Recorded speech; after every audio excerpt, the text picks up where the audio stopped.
పూర్వం అయోధ్యానగరాన్ని సగర చక్రవర్తి అని మీ వంశంలో వాడే రామ సగర చక్రవర్తి పరిపాలించేవారు. ఆయనకి కేశిని సుమతి అని ఇద్దరు భార్యలు. పెద్ద భార్య పేరు కేశిని, చిన్న భార్య పేరు సుమతి. ఆ సుమతి గరుత్మంతుని యొక్క సోదరి. ఇద్దరు భార్యలతోటి చాలా సంతోషంగా పరిపాలన చేస్తూ ఆనందంగా ఉన్నాడు. కొంతకాలం అయిపోయిన తర్వాత సగర చక్రవర్తి తనకు బిడ్డలు లేరని ఇద్దరు భార్యల్ని తీసుకుని హిమాలయ పర్వతాల్లో ఉండేటటువంటి భృగుశ్రవణాన్ని చేరుకున్నాడు. చేరుకుని అక్కడ 100 సంవత్సరములు తపస్సు చేశాడు. తపస్సు చేస్తే అది భృగుశ్రవణం. అందుకని భృగు మహర్షి ప్రసన్నులయ్యారు. ప్రసన్నులై ఆ మహర్షిని పిలిచి ఒక వరం ఇచ్చారు. నాయనా సగరా, 100 సంవత్సరములు తపస్సు చేశావు కాబట్టి నీకు ఒక వరం ఇస్తున్నాను. నీకు ఇద్దరు భార్యలు ఉన్నారు కదా, ఒక భార్యకి వంశకరుడైన కుమారుడు కలుగుతాడు. వంశాన్ని నిలబెట్టేటటువంటి గొప్ప ఉదాత్తమైన చరిత్ర కలిగిన కొడుకు పుడతాడు. ఒక భార్యకి 60,000 మంది కొడుకులు పుడతారు. వాళ్ళు మహోత్సాహవంతులు. అందుకని సంతోషంగా ఉండవయా, వరం ఇచ్చేశాను కాబట్టి నువ్వు బయలుదేరి అయోధ్యానగరానికి వెళ్ళిపోమన్నారు. ఇద్దరు భార్యల్ని పిలిచి చెప్పాడు. ఒక భార్యకి వంశకరుడైన కొడుకు పుడతాట, ఒక భార్యకి 60,000 మంది కొడుకులు మహోత్సాహవంతులు పుడతారట. ఇంకా పెట్టి సర్దేయండి, వెళ్ళిపోదాం అన్నాడు. అంటే వాళ్ళు అన్నారు, ఇది కనుక్కొచ్చారు కానీ ఎవరికెవరో అడిగారా అన్నారు. అడిగితే ఫోన్లేవే, ఎవరికెవరైనా నాకు మీకే కదా బిడ్డలు అన్నారంటే వాళ్ళు అన్నారు, మేము అలా తట్టుకోలేమండి ఆ సస్పెన్సు, ఎవరికెవరో అడగండి అన్నారు.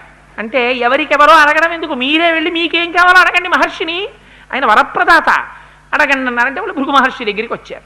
భృగు మహర్షి అన్నారు నవ్వి, పోనీ మీరే అడగండమ్మా, మీలో ఎవరికి వంశకరుడైన కొడుకు కావాలి, ఎవరికి పరమోత్సాహవంతులైన 60,000 మంది బిడ్డలు కావాలి, అడగండి అన్నారు. మునేస్తు వచనం శ్రుత్వా కేశిని రఘునందన పుత్రం వంశకరం రామ జగ్రాహ నృపసన్నిధౌ. ఆ కేశిని అనేటటువంటి పెద్ద భార్య అంది, మహానుభావ నాకు వంశకరుడైనటువంటి ఒక్క కుమారుడు కావాలయ్యా అంది. రెండో భార్య అంది, అమ్మో 60,000 అడిగేస్తుందేమో అనుకున్నాను, నా అదృష్టం, నాకు 60,000 మంది కావాలనుకున్నాను, వంశకరుడు ఒకటి కావాలని పెద్ద భార్య అంది. షష్ఠిపుత్ర సహస్రాణి సుపర్ణ భగినిస్తథా మహోత్సాహం కీర్తిమతో జగ్రాహ సుమతిశ్రుతాన్.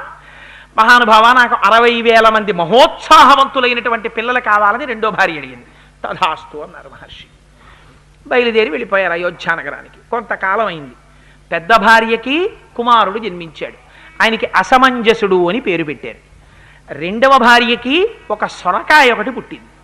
ఆ సొరకాయ బయటికి రాగానే బద్దలైంది. అది పిండస్వరూపంతో బయటికి వచ్చి పగిలింది. అందులోంచి 60,000 మంది చిన్ని వాళ్ళు, ఏదో మనకి ఏ సినిమాల్లోనో చూస్తున్నట్టు ఈగలంతంత పిల్లలు, 60,000 మంది పిల్లలు వచ్చారు. అయ్యయ్యో వీళ్ళేమిటి మరి ఇంత చిన్న వాళ్ళగా ఉన్నారని చెప్పి ఎవడు కాలేసి తొక్కేస్తాడో, మన పిల్లల్ని మనమే చూసుకోం, ఇదెక్కడ కూడా వచ్చి పడిందిరా అని చెప్పి 60,000 మంది పిల్లల్ని కూడా దాదులకు ఇచ్చారు. వాళ్ళు ఏం చేశారంటే నీతి కుండల్లో పెట్టారు. ఈ పిల్లల్ని పెట్టి ఈ 60,000 మంది పిల్లల్ని నీతి కుండల్లో పెంచారు. పెంచితే వాళ్ళు యవ్వనవంతులయ్యారు. 60,000 మందికి పేర్లు పెట్టడం ఎందుకు వచ్చిన గొడవ, రేపు రామాయణం చెప్పేవాడికి ఇదే సరిపోతుంది. 42 రోజులు అనుకున్నారో ఏమిటో పాపం మహర్షి. సగర చక్రవర్తి కొడుకులు కదయా సగరులు అంటాం, 60,000 మంది సగరులు అన్నారు. చాలా సంతోషం, మహాప్రభు మమ్మల్ని గట్టెక్కించేశారని. 60,000 మంది సగరులు సుమతి బిడ్డలు, కేశిని బిడ్డడు అసమంజసుడు. పెద్ద భార్య పెద్ద కొడుకు కాబట్టి సంతోషంగా ఉన్నాడు సగర చక్రవర్తి. కానీ ఆ అసమంజసుడుకు అలవాటు ఉండేది. ఆయన ఏం చేసేవాడు, సాయంకాలం అయ్యేటప్పటికి ఊళ్ళో ఉన్న పిల్లలందరినీ పిలిచి, ఒరే రండిరా ఆడుకుందాం, సరయూ నది ఒడ్డుకి వెళ్ళేవాడు. రాజుగారి కొడుకు పిలిస్తే ఎవరు రారు, యువరాజుగారితో సరదాగా ఆడుకోవడం అంటే సరదాయే కదా, హోంవర్క్ వచ్చి చేసుకుందు కానీ నాన్న వెళ్ళి ఆడుకోని తల్లులు పంపించేసేవారు. వాడి పిల్లలందరినీ తీసుకెళ్ళి సరయూ నది ఒడ్డుకి వెళ్ళి ఈ పిల్లలందరినీ ఎత్తి ఈదుకుంటూ బయటికి రావడానికి వీలు లేనంత లోతైన చోటికి సరయూ నదిలోకి బిడ్డల్ని రోజు 2-3 విసిరేసేవాడు. ఆ బిడ్డలు అరిచి కేకలు పెట్టి ఆ నదిలో మునిగి మరణించేవారు. రాజుగారికి తెలిస్తే బాధపడతారని చాలా కాలం ఓర్పు పట్టారు ప్రజలు. వీడు రోజు ఆటలని పిల్లల్ని తీసుకెళ్ళడం, ఆ పిల్లల్ని నదిలోకి విసిరేస్తుండడం. తర్వాత గొప్ప యోగి అయ్యాడంటో. అయితే ఇది తెలిసిపోయింది సగర చక్రవర్తికి. ఏవం పాప సమాచార సజ్జన ప్రతిపాదక పౌరాణామహితోయుక్తో పుత్రో నిర్వాసిత పురాత్ అన్నారు వాల్మీకి మహర్షి. వాడు కొడుకే కావచ్చు, పెద్ద కొడుకే కావచ్చు, పెద్ద భార్య పెద్ద కొడుకే కావచ్చు, అయినా వాడు పాపముతో కూడినటువంటి ప్రవర్తనతో ఉన్నాడు. నేను పరిపాలిస్తున్నటువంటి ప్రజలకి ఇబ్బంది కల్పించాడు. అందుకని వాడి ఈ రాజ్యంలో ఉండడానికి వీల్లేదు, వాడిని రాజ్య బహిష్కారం విధిస్తున్నాను పొమ్మన్నారు. ఇది అయోధ్యని పరిపాలించినటువంటి ధర్మాత్ములైన ప్రభువులంటే. పంపించేస్తే ఆ అసమంజసుడికో కొడుకున్నాడు, వాడి పేరు అంశుమంతుడు. ఆ అంశుమంతుణ్ణి మనవడిని తెచ్చి సగర చక్రవర్తి దగ్గర పెట్టుకున్నారు. 60,000 మంది రెండో భార్య కొడుకులున్నారు. సంతోషంగా కాలం గడుస్తోంది. ఇంతమంది ఉన్నారు కదా, అశ్వమేధయాగం చేద్దామని మహానుభావుడు సగర చక్రవర్తి అశ్వమేధయాగం మొదలుపెట్టారు. అశ్వమేధయాగం మొదలుపెట్టి గుర్రాన్ని విడిచిపెట్టారు.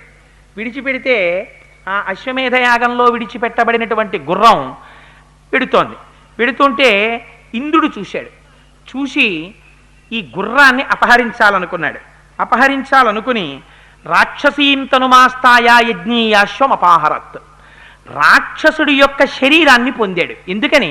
సగర చక్రవర్తితో మాట అన్నారు, ఇక్కడ ఇంత గొప్ప బ్రాహ్మణులు ఉన్నారు, సుస్వరంగా వేదమంత్రాలు చెప్తున్నారు, అందుకని ఇక్కడికి రాక్షసులు రాలేర్రా అన్నారు. ఇంద్రుడు రాక్షస శరీరాన్ని పొందాడు. పొంది అపహరించాడు యజ్ఞాశ్వాన్ని. అపహరిస్తే పాపం వెనకాతల వెడుతున్నటువంటి వాళ్ళు వెనక్కి వచ్చేశారు. అంశుమంతుడు వెడుతున్నాడు ఆ గుర్రానికి కాపలాగా, అంటే పెద్ద కొడుకు యొక్క కొడుకు మనవడు. వెనక్కి వచ్చి, తాతగారు గుర్రాన్ని ఎత్తుకుపోయారండి ఎవరో అన్నాడు. అంటే ఆయన అన్నాడు, ఆ యజ్ఞం చేయిస్తున్న వాళ్ళు అన్నారు, యజ్ఞాశ్వం కానీ అపహరింపబడితే యజ్ఞంలోంచి ప్రతికూల ఫలితాలు వస్తాయి, దారుణమైన ఫలితాలు వస్తాయి, అందుకని గుర్రం తిరిగి రావాలి, అందుకని నువ్వేం చేస్తావో మాకు తెలియదు, నువ్వు అలా దీక్షలో ఉండి ఆ గుర్రం వెనక్కి వచ్చేటట్టు చూడన్నారు. అంటే ఆయన అన్నాడు, 60,000 మంది కొడుకుల్ని పిలిచాడు. ఒరే, మీరు సగరులు ఉన్నారు కదా, యోజనాయామ విస్తారమేకైకో ధరణీతలం బిబిధు పురుష వ్యాఘ్ర వజ్రస్పర్శ సమైర్నఖైహి అన్నాడు. భూమి 60,000 యోజనాలుంది, మీ అందరూ తలకో యోజనం పంచేసుకోండి, పంచేసుకుని గోళ్లతో పెకలించేయండి, గోతులు పెట్టేయండి, ఎక్కడో అక్కడ ఎవడో ఒకడు దాచి ఉంటాడు, భూమి తప్ప ఎక్కడ దాస్తాడు, అందుకని 60,000 యోజనాలు వెతికేయండి, ఎక్కడైనా అడుగున కానీ గోతుల్లో కానీ దాచాడేమో భూమిని తవ్వేయండి అన్నాడు. వాళ్ళకి వజ్రాలు లాంటి గోళ్ళు ఉన్నాయి, వాళ్ళు భూమికి గోతులు పెట్టి వెతికేశారు. వెతికేస్తే భూమి అంతా గోతులు పడిపోతోంది, అడ్డొచ్చిన ప్రాణులు అన్నీ చచ్చిపోతున్నాయి. వాళ్ళు పాతాళం వరకు తవ్వేస్తున్నారు. తవ్వేస్తుంటే ఇదేడు ఇన్ని ప్రాణులు చచ్చిపోతున్నాయని దేవతలందరూ ఆశ్చర్యపోయారు. ఆశ్చర్యపోయి అందరూ కలిసి మళ్ళీ చతుర్ముఖ బ్రహ్మగారి దగ్గరికి వెళ్ళారు. చెప్పాను కదా, ఆయన కన్సల్టెంట్ ఫిజిషియన్ పాపం. ఆయన దగ్గరికి మళ్ళీ వెళ్ళారు. వెళ్ళి, భగవన్ పృథివీ సర్వా ఖన్యతే సకలాత్మజై భావశ్చ మహాత్మానో హన్యంతే తలవాసిన. ఈ సగరులు భూమిని తవ్వేస్తుంటే ప్రాణులన్నీ చచ్చిపోతున్నాయి, వాళ్ళు ఉగ్రరూపాలతో తవ్వుతున్నారు, ఏం చెయ్యమంటారని అడిగారు. అడిగితే బ్రహ్మగారు అన్నారు, ఒరే మీరేం బెంగబెట్టుకోకండి, ఈ భూమి అంతా ఎవరిది? శ్రీ మహావిష్ణువుది. ఆయన రక్షించుకోవలసినటువంటి వాడు, స్థితికారుడు కనుక. ఇప్పుడు శ్రీ మహావిష్ణువు ఈ భూమండలం మీదే ఉన్నారు. ఎక్కడున్నారో తెలుసా? కాపిలం రూపమాస్తాయ ధారయత్య నిశంధరాం తస్య కోపాగ్నినా దగ్ధా భవిష్యంతి నృపాత్మజాహ. వాళ్ళకి పుట్టుకతోట అల్పాయుర్దాయం, వాళ్ళు ఎక్కువ కాలం బతకరు, వాళ్ళు వెళ్ళిపోతారు. కపిల మహర్షి ఉన్నారు, పాతాళ లోకంలో ఉండి తపస్సు చేసుకుంటున్నారు ఆయన. అందుకని వీళ్ళు తవ్వుతూ కపిలుడి దగ్గరికి వెడతారు. ఆ కపిలుడు వీళ్ళని చంపేస్తాడు. మీరేం బెంగ పెట్టుకోకండిరా, వెళ్ళండి. ఆ తవ్వుతూ వాళ్ళు పోతారు, ఇంకెంతో కాలం ఉండరు, మీరు వెళ్ళండి అన్నారు. అనేటప్పటికీ దేవతలందరూ బయలుదేరి వెనక్కి వెళ్ళిపోయారు. వీళ్ళు పాపం తవ్వేశారు, ఎక్కడా కనపడలేదు. కనపడకపోతే వెనక్కి వచ్చేసారు. వెనక్కి వచ్చి తండ్రికి చెప్పారు, నాన్నగారు 60,000 యోజనాలు తవ్వేశాం కానీ ఎక్కడా మాకు గుర్రం కనపడలేదు, ఏం చేయమంటారన్నారు. మీరు ఏం చేస్తారో నాకు అనవసరం, పాతాళం వరకు తవ్వేసేయండి, పాతాళాన్ని కూడా తవ్వేసేయండి, ఎక్కడో అక్కడ ఉంటుంది గుర్రం తేకపోతే నేను దీక్షలోంచి బయటికి రాకూడదు, మీరు మళ్ళీ వెళ్ళండి అన్నాడు.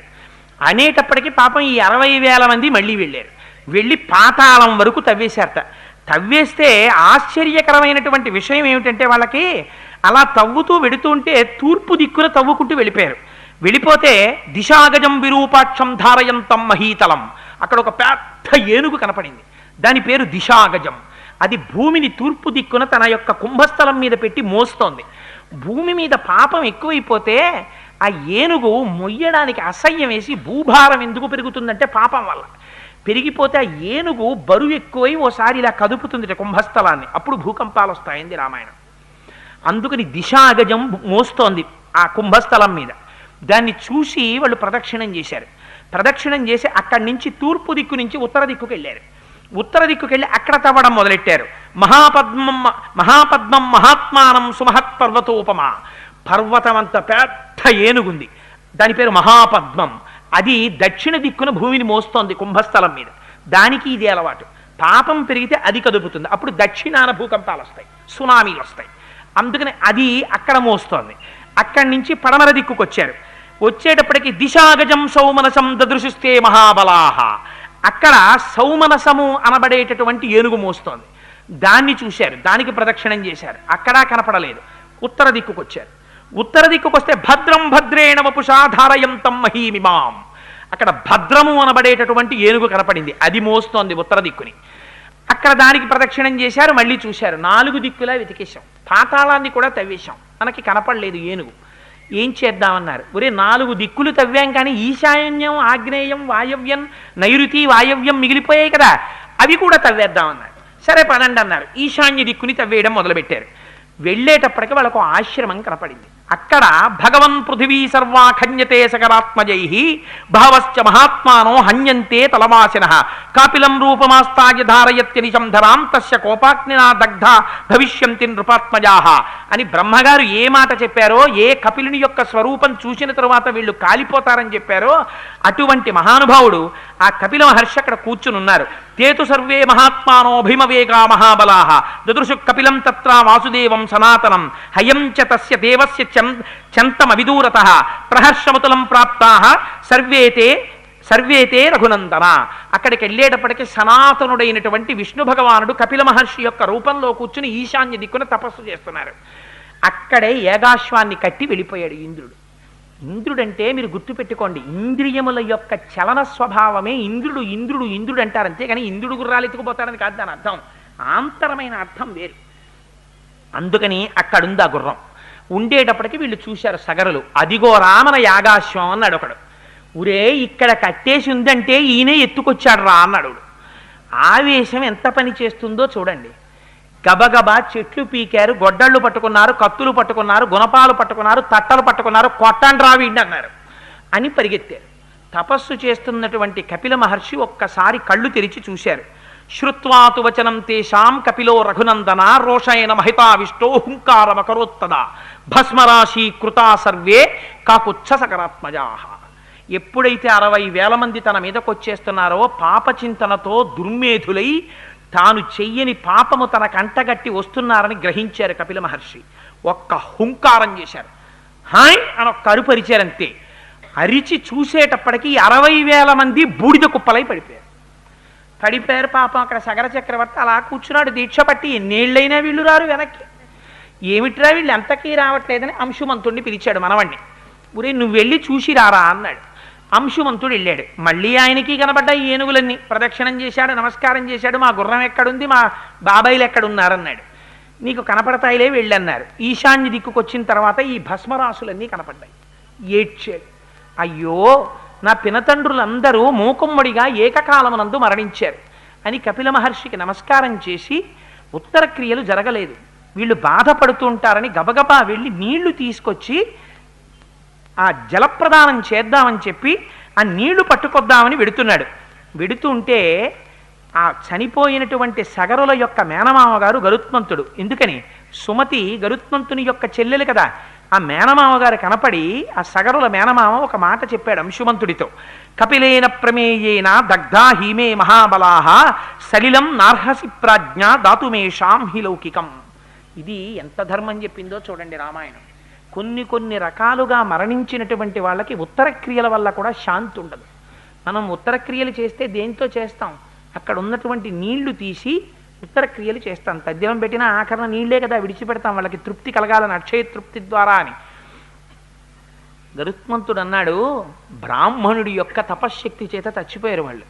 బ్రాహ్మణుడి తపశ్శక్తి చేత చచ్చిపోయినా, క్రూర మృగముల చేతిలో చచ్చిపోయినా, కోరలున్న మృగం చేతిలో చచ్చిపోయినా, ఇలా కొన్ని సిద్ధాంతాలు ఉన్నాయి.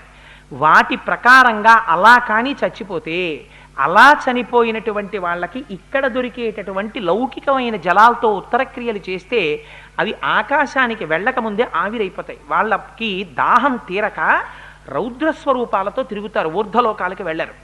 అందుకని లౌకిక జలాలతో తర్పణ చెయ్యడానికి వీల్లేదు. నీ పితృదేవతలు స్వర్గాన్ని పొందాలంటే ఒకే ఒక్క అవకాశం ఉంది. మీ వాళ్ళందరూ స్వర్గానికి వెళ్ళారు ఇప్పటి వరకు, ఈ సగరులే ఇలా పడిపోయారు. అందుకని నువ్వేం చేస్తావంటే, దేవలోకంలో గంగ ప్రవహిస్తోంది, ఆ గంగ ప్రవహించి వచ్చి వీళ్ళ భస్మరాశుల నుంచి ప్రవహిస్తే వీళ్ళకి స్వర్గలోకం వస్తుంది, నీకేమైనా అవకాశం ఉంటే తీసుకురా అన్నాడు. అంటే ముందు గుర్రాన్ని పట్టుకెడదామని కపిల మహర్షికి నమస్కారం చేసి గుర్రం పట్టుకెళ్ళాడు. తాతగారికి చెప్పాడు, తాతగారు నా పినతండ్రులందరూ భస్మరాసులు అయిపోయారండి కపిల మహర్షి చేతిలో అని. అంటే ఆయన చాలా దుఃఖించాడు. యాగం పూర్తి చేశాడు. పూర్తి చేసిన తరువాత మహానుభావుడు సగర చక్రవర్తి ఏకంగా ఈ భూమిని అంతటినీ కూడా కొన్ని వేల సంవత్సరములు 30,000 సంవత్సరములు పరిపాలించాడు. కానీ దేవలోకంలో ఉన్న గంగను ఎలా తీసుకురావాలో అర్థం అవ్వలేదు. ఆయన తర్వాత అంశుమంతుడు రాజ్యానికి వచ్చాడు. 32,000 సంవత్సరములు తపస్సు చేశాడు గంగని తేవడానికి. తపస్సు పూర్తవక ముందే శరీరం పడిపోయింది, స్వర్గానికి వెళ్ళిపోయాడు.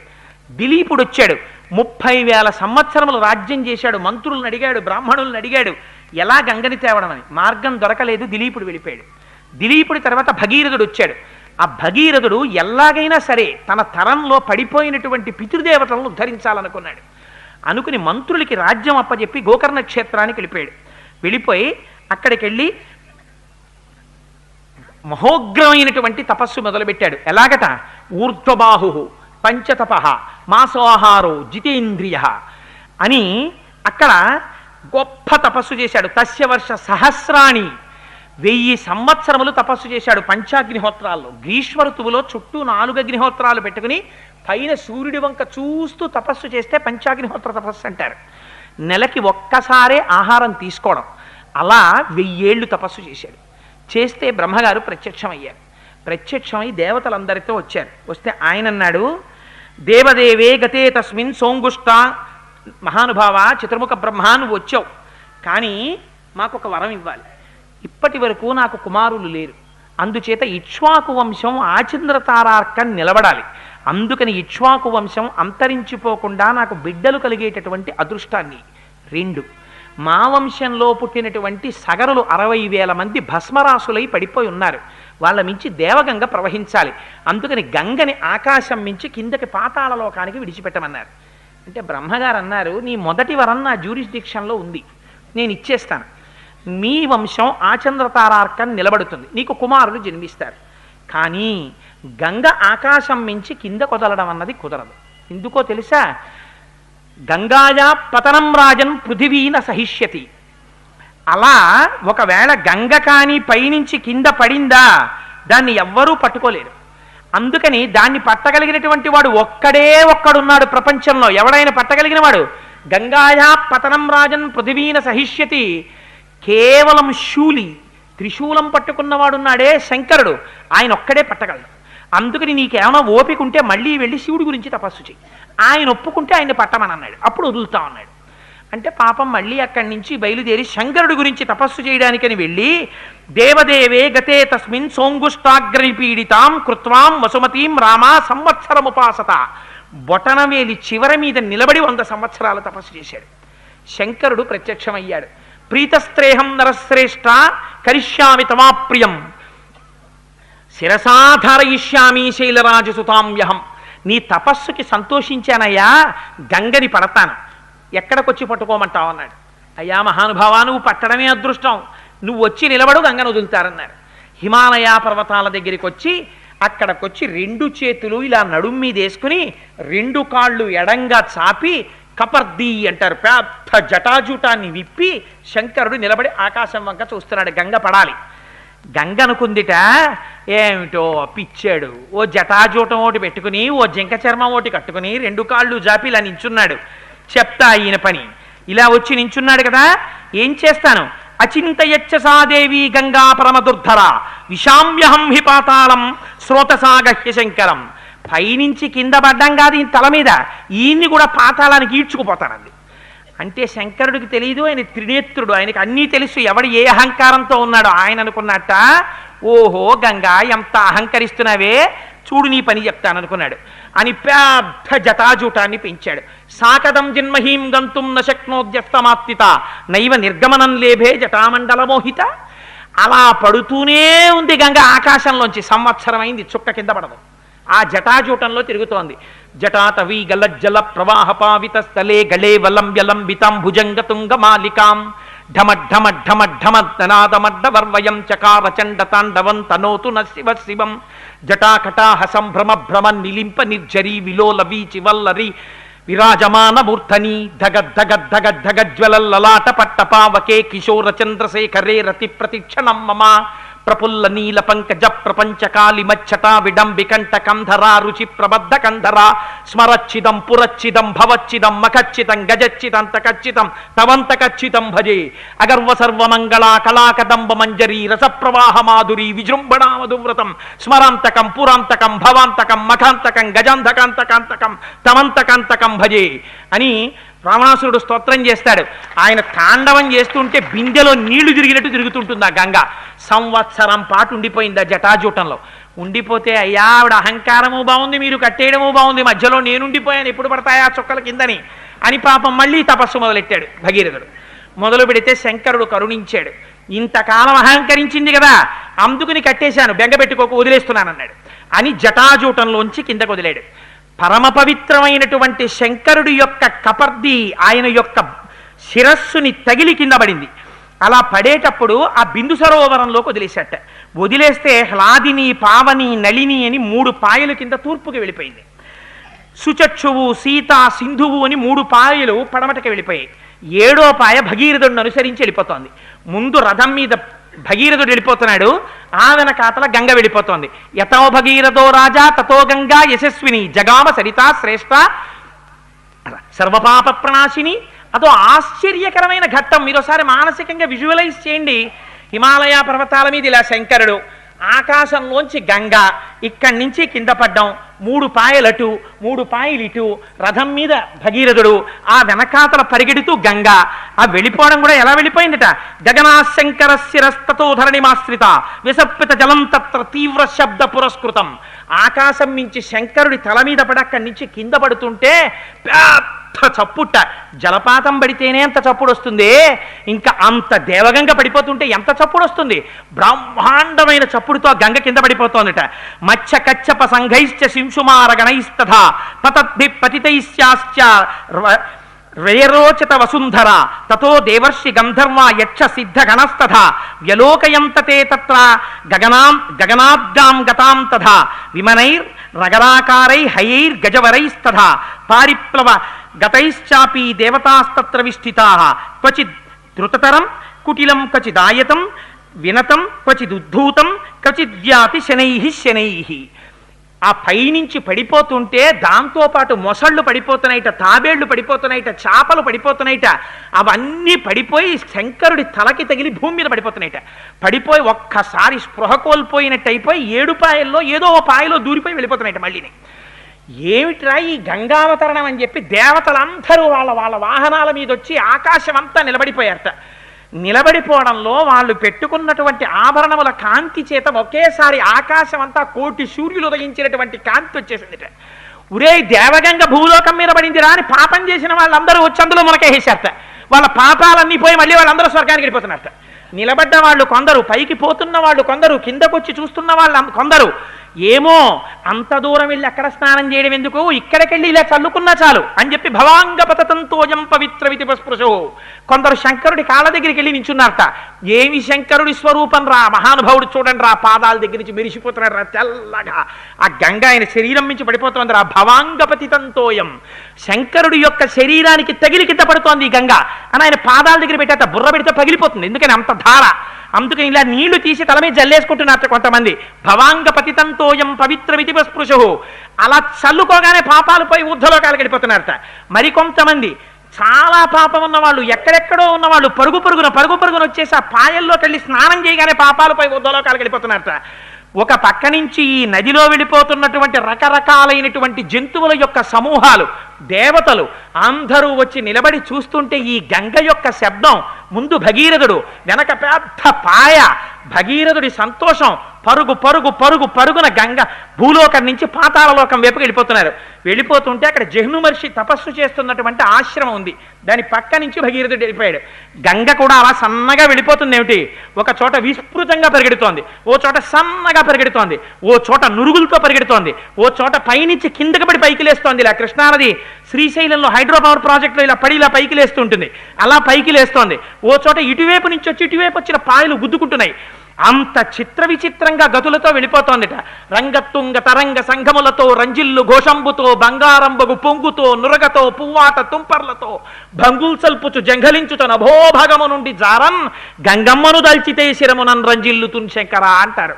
నురగతో తుంపర్లతో గంగ పడిపోతోంది శంకరుడి మీద, స్నానం అయిపోతోంది మహానుభావుడికి.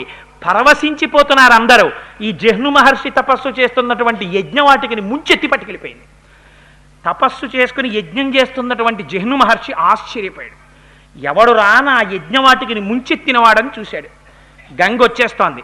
కోపం వచ్చి ఒక్కసారి గంగనంతటిని తీసి ఔపోసన పట్టేశాడు. ఒక్కసారి ఇలా చూస్తుండగా మంచి సినిమా కరెంటు పోయినట్టు అన్నీ అయిపోయింది. గంగ భగీరథుడు ఏది వెనకాల ఇంత చప్పుడని చూశాడు. ఏముంది, ఏం లేదు, అంతా ఏడారి. అయ్య బాబోయ్ అని మళ్ళీ పరిగెత్తుకొచ్చాడు. ఏమైంది మహాప్రభు అన్నాడు. తాగేశారు జహ్ను మహర్షి అన్నాడు. ఇంకెక్కడ గంగ అన్నారు. అనేటప్పటికి మళ్ళీ ఆయన కాళ్ళ మీద పడిపోయాడు. పడిపోవడం ఏంటి, దేవుడు ఇలా ఎలా తాగేశాడని దేవతలందరూ మళ్ళీ చూడండి. ఇక్కడెక్కడ మనం ఏదో చూస్తుంటాం, అక్కడెక్కడ సినిమా యాక్టర్ వచ్చాడని అనుకోండి, అక్కడ పరిగెడతాం.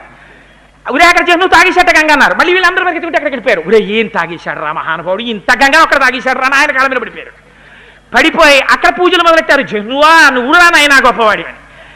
పాపం ఆ భగీరథుడు వెళ్ళి, మహాప్రభో ఆయనేమో జటాజూటంలో కట్టేశాడా, తర్వాత వదిలేడు. నువ్వేమో మళ్ళీ నువ్వు తాగేశావు. నన్ను అనుగ్రహించవయ్యా బాబు, మా పితరులు బూడిద కుప్పలై కింద పడి ఉన్నారు అంటే పాపం జహ్నువు సంతోషించాడు. తస్మాత్ జహ్ను సుతా గంగా జాహ్నవి పృతి చే శుభ. మళ్ళీ అయితే విడిచిపెట్టేస్తున్నాను తన చెవుల్లోంచి బయటకు వదిలేశాడు. అందుకే ఇప్పుడైతే పూజల్లో ఆవలింతలు వస్తే ఒకసారి కుడి చెవి మీద చెయ్యేస్తారు. గంగ ఇక్కడ ఉంటుంది కాబట్టి స్నానం చేసిన ఫలితమని. అంటే అస్తమానం ఆవలించి చెయ్యేసుకోమని కాదు. ప్రమాదం వస్తే, ప్రమాదకరంగా ఆవలించి వస్తే ధ్యానం చేసేటప్పుడు ధ్యానంలాగే ఉండాలని నిష్ట, ఉత్సాహంగా ఉండాలి. అందుకని ఆ చెవుల్లోంచి విడిచిపెట్టేశాడు. జహ్నువు యొక్క చెవుల్లోంచి బయటికి వచ్చింది కాబట్టి జాహ్నవి అని పేరెట్టుకుంది. ఇప్పుడు ఎన్ని పేర్లు ఇప్పటికీ? జాహ్నవి అని పేరెట్టుకుని మళ్ళీ ముందుకెళ్ళింది. ఆ ముందు భగీరథుడు ఎడుతున్నాడు, మళ్ళీ వెళ్ళింది, పాతాళ లోకానికి వెళ్ళిపోయింది. వెళ్ళిపోయి ఒక్కసారి ఆ బూడిద కుప్పల మించి ఒక్కసారి ఒక్క ఉదుటున ప్రవహించింది. గంగ తగలగానే ఇంత పాపం చేసినటువంటి వాళ్ళు కూడా గభాలన స్వర్గంలోకి వెళ్ళిపోయారు. వెళ్ళిపోగానే చతుర్ముఖ బ్రహ్మగారు వచ్చాడు. ఉరే నాయనా, నువ్వు సాధించిన విజయం సామాన్యమైన విజయం కాదు, పరమాద్భుతమైనటువంటి విజయం. ఎక్కడ దేవగంగ, ఎక్కడ పాతాళం. అందుకని అక్కడుంటే మందాకిని అని పిలుస్తారు. భూమి మీద ఉన్నప్పుడు భాగీరథి అని పిలుస్తారు. భగీరథుడు తీసుకొచ్చాడు కాబట్టి భూమి మీదకి భాగీరథి అని పేరు. అసలు నిజంగా కాశీ విడితే అమ్మా వెంకయ్యమ్మ గారు ఆ సైకతం మీద కూర్చుని గంగా అవతరణం చెప్పుకోవాలి. అందుకని అదిగో ఆ మహానుభావుడు భూమి మీద ప్రవహించింది కాబట్టి ఆయన పేరు మీద భాగీరథి అయింది. అక్కడి నుంచి పాతాళ లోకానికి వెళ్ళిపోయింది కాబట్టి భోగవతి అయింది. 3 లోకాల్లో ప్రవహించింది కాబట్టి 3 పేర్లతో ఉంది కాబట్టి రామాదిరికి త్రిపదగా అని పేరు వచ్చింది. అందుకని బ్రహ్మగారు వరం ఇచ్చాడు. వీళ్ళ వంశం వాళ్ళందరూ స్వర్గాన్ని పొందారు. రామా నీకొక్క విషయం చెప్తున్నాను విను. ధన్యం యశస్యమాయుష్యం పుత్ర్య స్వర్గమతీవచ యః శ్రావయతి విప్రేషు క్షత్రియేష్వితరేషు చ ప్రీయంతే పితరస్తస్య ప్రీయంతే దైవతాని చ ఇదమాఖ్యానమవ్యగ్రో గంగావతరణం శుభం యః శృణోతి చ కాకుత్స సర్వాన్ కామనవాప్నుయాత్ సర్వే పాపాః ప్రణశ్యంతి ఆయుః కీర్తిశ్చ వర్ధతే. అన్నా చాలా కష్టం ఏదో తెలుసా నిగ్రహించడం. బయట రాజ్యాల్ని సంపాదించడమో ఐశ్వర్యం సంపాదించడమో ఇది కష్టం కాదు. ఇంద్రియాని బలిష్టాని నియుక్తాని మానద. అన్నిటికన్నా చాలా కష్టం ఇంద్రియాల్ని వశం చేసుకోవడం. ఒక్క ఇంద్రియాన్ని వశంలో పెట్టడం అంటే సామాన్యమైన విషయం కాదు. మధురాతి మధురమైన పదార్థం మీ ఎదురుగుండా ఉండగా కొంతమేర మాత్రమే పరిమితంగా భుజించి అవసరమైన దానికన్నా ఒక్క మెతుకు నాలుక మీద వెయ్యకుండా నిగ్రహించగలిగినటువంటి శక్తి ఒక మనిషి సంపాదించగలిగితే అంతకన్నా గొప్ప విషయం ప్రపంచంలో ఇంకొకటి లేదు. ఇంద్రియాలకి ప్రతి క్షణం మనం వశులమైపోతాం. అందున అపక్వస్య ప్రకుర్వంతి, తగినంత జ్ఞానం లేకుండా, తగినంత తపస్సు లేకుండా, తగినంత వైరాగ్యం లేకుండా ఆ ఇంద్రియాల్ని అణిచిపెడదామనో ఇంద్రియాల్ని జయిద్దామనో ప్రయత్నం చెయ్యడం మరింత ప్రమాదకరమైనటువంటి విషయం. ఎందుచేత అంటే ఈ మాట నేను చెప్పట్లేదు, వ్యాసభగవానుడు అంటాడు. తొక్కి పట్టిన కొద్దీ బంతిని కొడితే అలా పైకి లేస్తుందో, ఇంద్రియాన్ని తొక్కి పడితే ఇంద్రియం అంతగా జారిపోయి వెతుక్కోవడం మొదలు పెడుతుంది. ఆ సుఖాన్ని ఎలా పొందుదాం అని అపేక్ష మొదలవుతుంది. అది మనస్సు బోధ మొదలు పెడుతుంది. మొదలు పెడితే మనశ్శాంతి లేదు, మనశ్శాంతి లేదంటాడు. ఎందుకనేది లోపల కోరిక కింద పెరిగిపోతుంది. పెరిగిపోతే ఆ కోరిక తీరకపోతే దుఃఖం ప్రారంభం అవుతుంది. అందుకని ఆ ఇంద్రియముల చేత సర్వకాలముల యందు శాసించబడుతూ ఉంటాడు మనిషి. గుర్రాలు లాగేసినట్టు 5 ఇంద్రియాలు విచ్చలవిడిగా లాగేస్తాయి. ఉన్నవి 10 ఇంద్రియాలైనా కర్మేంద్రియాల పాత్ర బహు తక్కువ. ఎందుకని అంటే కర్మేంద్రియాలకి స్వతంత్రం ఏమి ఉండదు. ఇప్పుడు ఈ చెయ్యి ఉంది, ఈ చెయ్యి తనంత తానుగా స్వతంత్రంగా వెళ్ళి ఏదో ఈ కాగితాలను ఇలా తీద్దామన్నది ఆలోచించదు. లోపల నుంచి బుద్ధి ఏది చెప్తే అది మాత్రమే కర్మేంద్రియం చేస్తుంది. కానీ జ్ఞానేంద్రియాలకున్న పరిస్థితి వేరు. తమంత తాముగా అవి కొన్ని పనులు చేస్తాయి. ఒక వాసన వచ్చిందనుకోండి, అక్కడెక్కడో అగరధూపం వస్తోందనుకోండి, ముక్కు చెప్తుంది ఏమయ్యోయ్ అగరధూపం వస్తోందంటుంది వాసన చూసి. నాలుకుందనుకోండి రుచి మారితే చెప్పేస్తుంది. ఒకే రుచి చాలాసేపు నాలుక మీద పడుతోందనుకోండి విసుక్కుంటుంది, నాకు ఇదొద్దు ఇంకో రుచి మార్క్స్ అంటుంది. దీనికేం అక్కర్లేదు పాపం, ఏ రుచి అయినా ఇది పుచ్చుకుంటుంది, నిండితే చాలు దాని లక్షణం. కానీ దీనికి అలా కాదు, మార్చు రుచి అంటుంది. అందుకేగా పప్పు, కూర, పచ్చడి, పులుసు, చారు, పెరుగు, మజ్జిగ, నా బుర్ర, పచ్చిమిరపకాయ ఇన్ని వచ్చాయి. లేకపోతే ఎందుకు అన్ని అక్కర్లేదు, ఏదో ఒక పదార్థం చాలు, సాత్వికమైన పదార్థం తీసుకుని కడుపు నింపుకోవచ్చు. కానీ అలా కాదే, నాలుక ప్రీతి చెందడం కోసమని చెప్పి రకరకాలైనటువంటి రుచులు కలిగినటువంటి పదార్థాల్ని మనం స్వీకరిస్తూ ఉంటాం. విశ్వామిత్ర మహర్షి జీవితంలో కూడా గొప్పతనం ఏమిటంటే ఇంద్రియాని బలిష్టాని. ఆ ఇంద్రియాలు ఎంత శక్తివంతంగా ఉంటాయో, మనస్సు ఎన్ని రకాల ప్రలోభాలు పెడుతుందో. శంకర భగవత్పాదులు అంటారు, కామక్రోధశ్చ లోభశ్చ దేహే తిష్టంతి తస్కరాహ జ్ఞానరత్నాపహారాయ తస్మాజ్జగ్రత జాగ్రత్త. బయట దొంగ వస్తే తాళం వేసుకుంటారు, ఇంట్లో నగలెట్టుకెళ్ళి సేఫ్లో పెట్టుకుంటారు. ఇక్కడే ఉంటారు దొంగలు. కామము, క్రోధము, లోభము ఏ క్షణంలోనైనా విజృంభించేస్తుంటారు. కనపడరు, అప్పటికప్పుడు విజృంభిస్తారు, అప్పటికప్పుడు వచ్చిన ధనాన్ని ఎత్తుకుపోతారు. ఎక్కడి నుంచి వస్తుంది కోపం? ఇక్కడి నుంచే వస్తుంది. ఎక్కడి నుంచి పుడుతుంది కామం? ఇక్కడి నుంచే పుడుతుంది కామం. ఎక్కడి నుంచి పుడుతుంది లోభం? ఇక్కడి నుంచే పుడుతుంది లోభం. ఏం చేస్తుంది? జ్ఞానరత్నాపహారాయ, జ్ఞానరత్నాన్ని అపహరించి పట్టుకుపోతుంటుంది. తస్మాత్ జాగ్రత్త జాగ్రత్త. ఎప్పుడో జాగ్రత్త పడ్డం కాదు, ప్రతి క్షణం నువ్వు జాగ్రత్త పడవలసిందే. అదే శిధారావ్రతం అంటారు. నిజంగా ఈ మాటకి వ్యాఖ్యానం విశ్వామిత్రుడి యొక్క జీవితం. అవధరించండి, ఎంత అందంగా చెప్తారో మహర్షి వాల్మీకి రామాయణంలో. అందులో అంటారు, పూర్వకాలంలో ఇంతకుముందు మీకు గాధి యొక్క చరిత్ర చెప్పాను. అందులో మహానుభావుడు కుశుడు అనబడేటటువంటి ఆయన బ్రహ్మగారి కుమారుడు. ఆ కుశుడికి కుమారులు కుశనాభుడు మొదలైన వారు. ఆ కుశనాభుడు తన కుమార్తెలు 100 బ్రహ్మదత్తుడికిచ్చి వివాహం చేసిన తరువాత తనకి కుమారులు లేరనేటటువంటి బాధతో పుత్రకామేష్టి చేస్తుంటే తండ్రి అయినటువంటి కుశమహారాజు గారు వచ్చి, నీకు కీర్తిని కల్పించగలిగినటువంటి వాడు, మహాయశస్సు నీయగలిగినటువంటి కుమారుడు కలుగుతాడని ఆయన పేరు గాధి అని వరం ఇచ్చారు.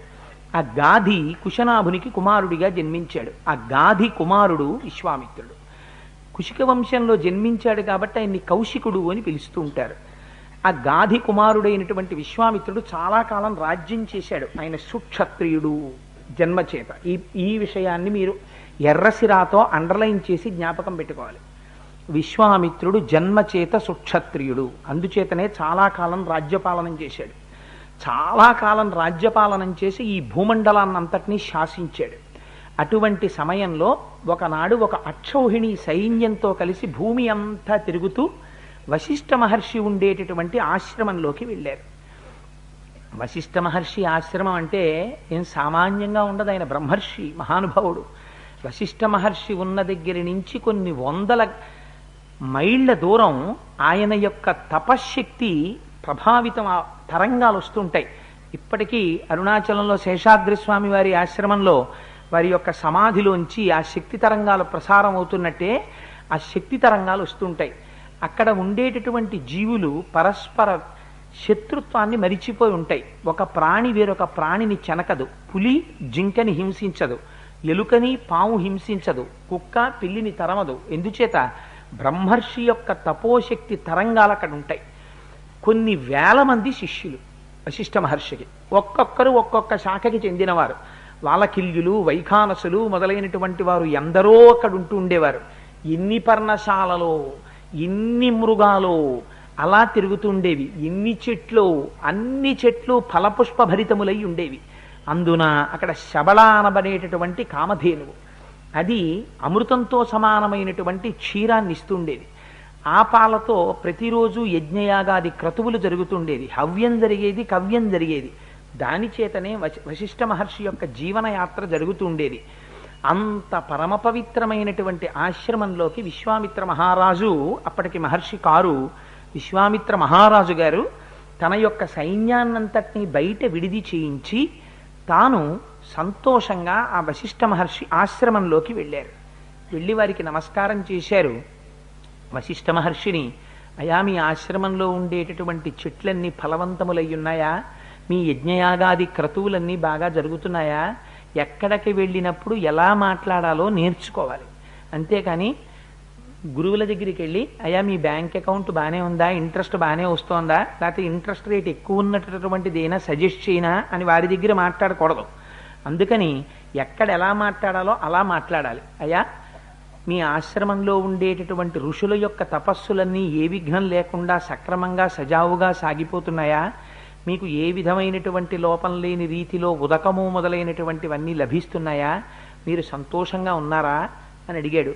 ఆ మాట తీరుకి విశ్వామిత్రుడు మహానుభావుడు వశిష్ఠ మహర్షి సంతోషించారు. సంతోషించి, నాయనా నేను కుశలంగా ఉన్నాను, నువ్వు రాజధర్మంతో రాజ్యం చేస్తున్నావా అని అడిగారు. రాజధర్మము అంటే ఎంత పన్ను పుచ్చుకోవాలో అంత పన్ను మాత్రమే రాజు ప్రజల దగ్గర నుంచి పుచ్చుకోవాలి. పుచ్చుకున్నటువంటి ద్రవ్యంలో ఒక నయా పైసా కూడా రాజు దుర్వినియోగం చేయకూడదు. ఆ ధనాన్ని వృద్ధి చేయాలి. వృద్ధి చేసినటువంటి ధర్మాన్ని పాత్రులైన వారెవరుంటారో అటువంటి వారికి మళ్ళీ అందచేయాలి. అందచేసి దేశక్షేమాన్ని కాంక్షించాలి. ఇది దీనిని రాజధర్మంతో చక్కగా రాజు తన నడువడిని తెలుసుకుని రాజవృత్తము అని పిలుస్తారు దీన్ని. ఆ రాజవృత్తాన్ని పాటించి రాజ్యపాలనము చేయుట. అలా నువ్వు పరిపాలన చేస్తున్నావా? సామంతులందరూ నీకు లొంగి ఉన్నారా? శత్రువులను జయించావా?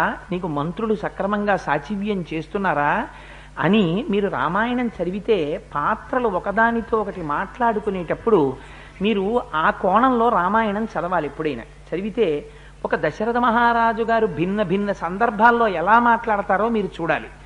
రామచంద్రమూర్తి ఎలా మాట్లాడతారో మీరు చూడాలి. రావణాసురుడు మాట్లాడితే ఎలా మాట్లాడతాడో మీరు చూడాలి. శూర్పణఖ మాట్లాడితే ఎలా మాట్లాడుతుందో మీరు చూడాలి. మాట్లాడి ఆ మాట తీరులో ఉండేటటువంటి తేడాలు మీకు కనిపించాయనుకోండి, మీరు కొన్ని రకాలుగా ఇక మాట్లాడలేరు. ఎందుకంటే అలా మాట్లాడితే మీకు వెంటనే జ్ఞాపకానికి వస్తుంది, ఇది రామాయణంలో శూర్పణఖ మాట్లాడవలసిన మాటలు కదా, ఇది నేను ఎలా మాట్లాడతాను అనిపిస్తుంది మీకు రావణాసురుడిలా మాట్లాడబుద్ధి ఇది. రావగతి అసత్ప్రలాపాన్ కరగతీతి ఇది రావణ. ఒకరు బాధపడేటట్టుగా, ఒకరు ఏడ్చేట్టుగా, ఒకరు శోకించేట్టుగా రావణుడు మాట్లాడతాడు. అందుకని అలా మీకు మాట్లాడబుద్ధి ఇది. ఇదేమిటిది, నేను ఇవాళ రావణాసురుడిలా ప్రవర్తిస్తున్నాను అనిపిస్తుంది. మాట యందు సౌమ్యత వస్తుంది రామాయణం చదివితే, రామాయణం అర్థం చేసుకుంటే.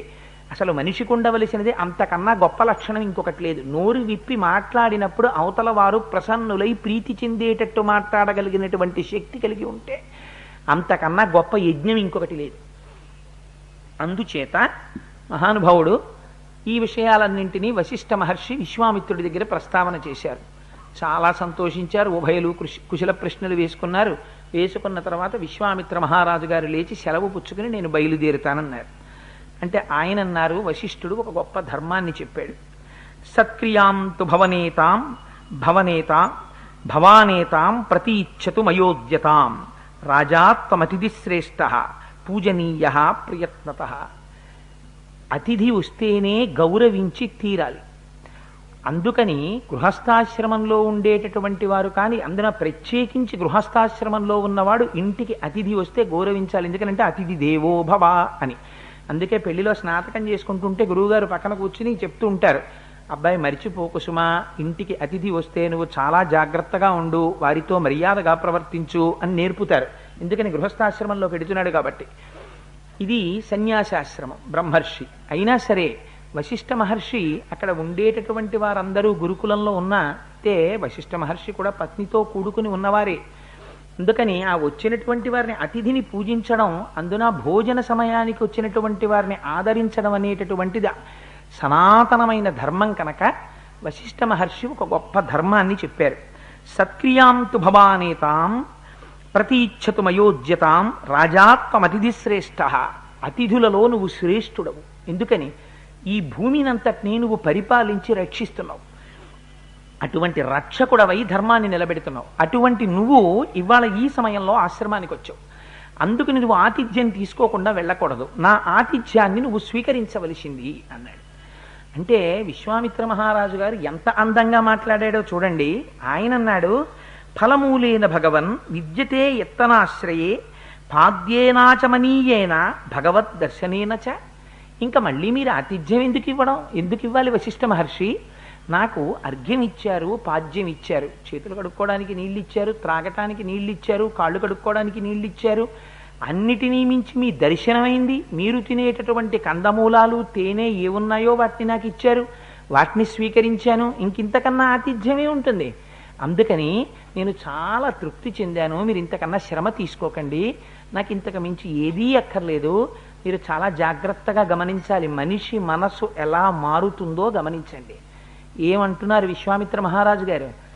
ఏమయ్యా, ఆతిథ్యం స్వీకరించి వెళ్ళు అంటే నేను దేని చేత తృప్తి పొందాను? మీరు పెట్టిన కందమూల ఫలాలకి తృప్తి చెందాను, తేనెకి తృప్తి చెందాను, అర్ఘ్యానికి తృప్తి చెందాను, పాజ్యానికి తృప్తి చెందాను. అన్నిటినీ మించి మీ దర్శనానికి తృప్తి పొందాను. చాలు చాలు, మీ వంటి బ్రహ్మర్షిని మహాపురుషుణ్ణి దర్శనం చేశాను. ఇంకింతకన్నా ఏం కావాలి? అందుకని నాకు ఏం అక్కర్లేదు మహానుభావ, మీరు ఆతిథ్యం ఇచ్చినట్టే. వారి మాట్లాడడంలో కూడా ఒక అందం ఉండాలి. నా మొహం మీరేం ఇస్తారులేండి, మేము తినేది వేరుగా ఉంటుంది, మీరు పెట్టలేరు అండం కాదు. మీరు మాకు ఇచ్చారు, మీ దగ్గర ఉన్నవి మాకు ఇచ్చారు, కందమూలాలు ఇచ్చారు, తేనె ఇచ్చారు, మీ దర్శనం ఇచ్చారు. ఇంతకన్నా ఏం కావాలి? మాకు అక్కర్లేదు. మేము ప్రీతి చెందాం, బయలుదేరుతాం అన్నారు. నిర్బంధించాడు వశిష్ఠుడు. ఎందుకని? ఏదో నోటి మాటగా మాట్లాడడం కాదు, ఇష్టం లేకుండా ఇదేంటి కాఫీ తాగుతారా కొంచెం అని అడిగి, పాలు ఇవాళ ఇంక తెప్పించలేదు అనుకుంటానే అని భార్య వంక చూసంటే ఏమిటి దాని అర్థం? మీరు అడక్కండి కాఫీ అనే కదా దాని అర్థం. అందుకని అలా మాట్లాడినవాడు కాదు, నోటి వెంట ఏ మాట అన్నాడో ఆ మాటకి కట్టుబడేటటువంటి స్వభావం ఉన్నవాడు.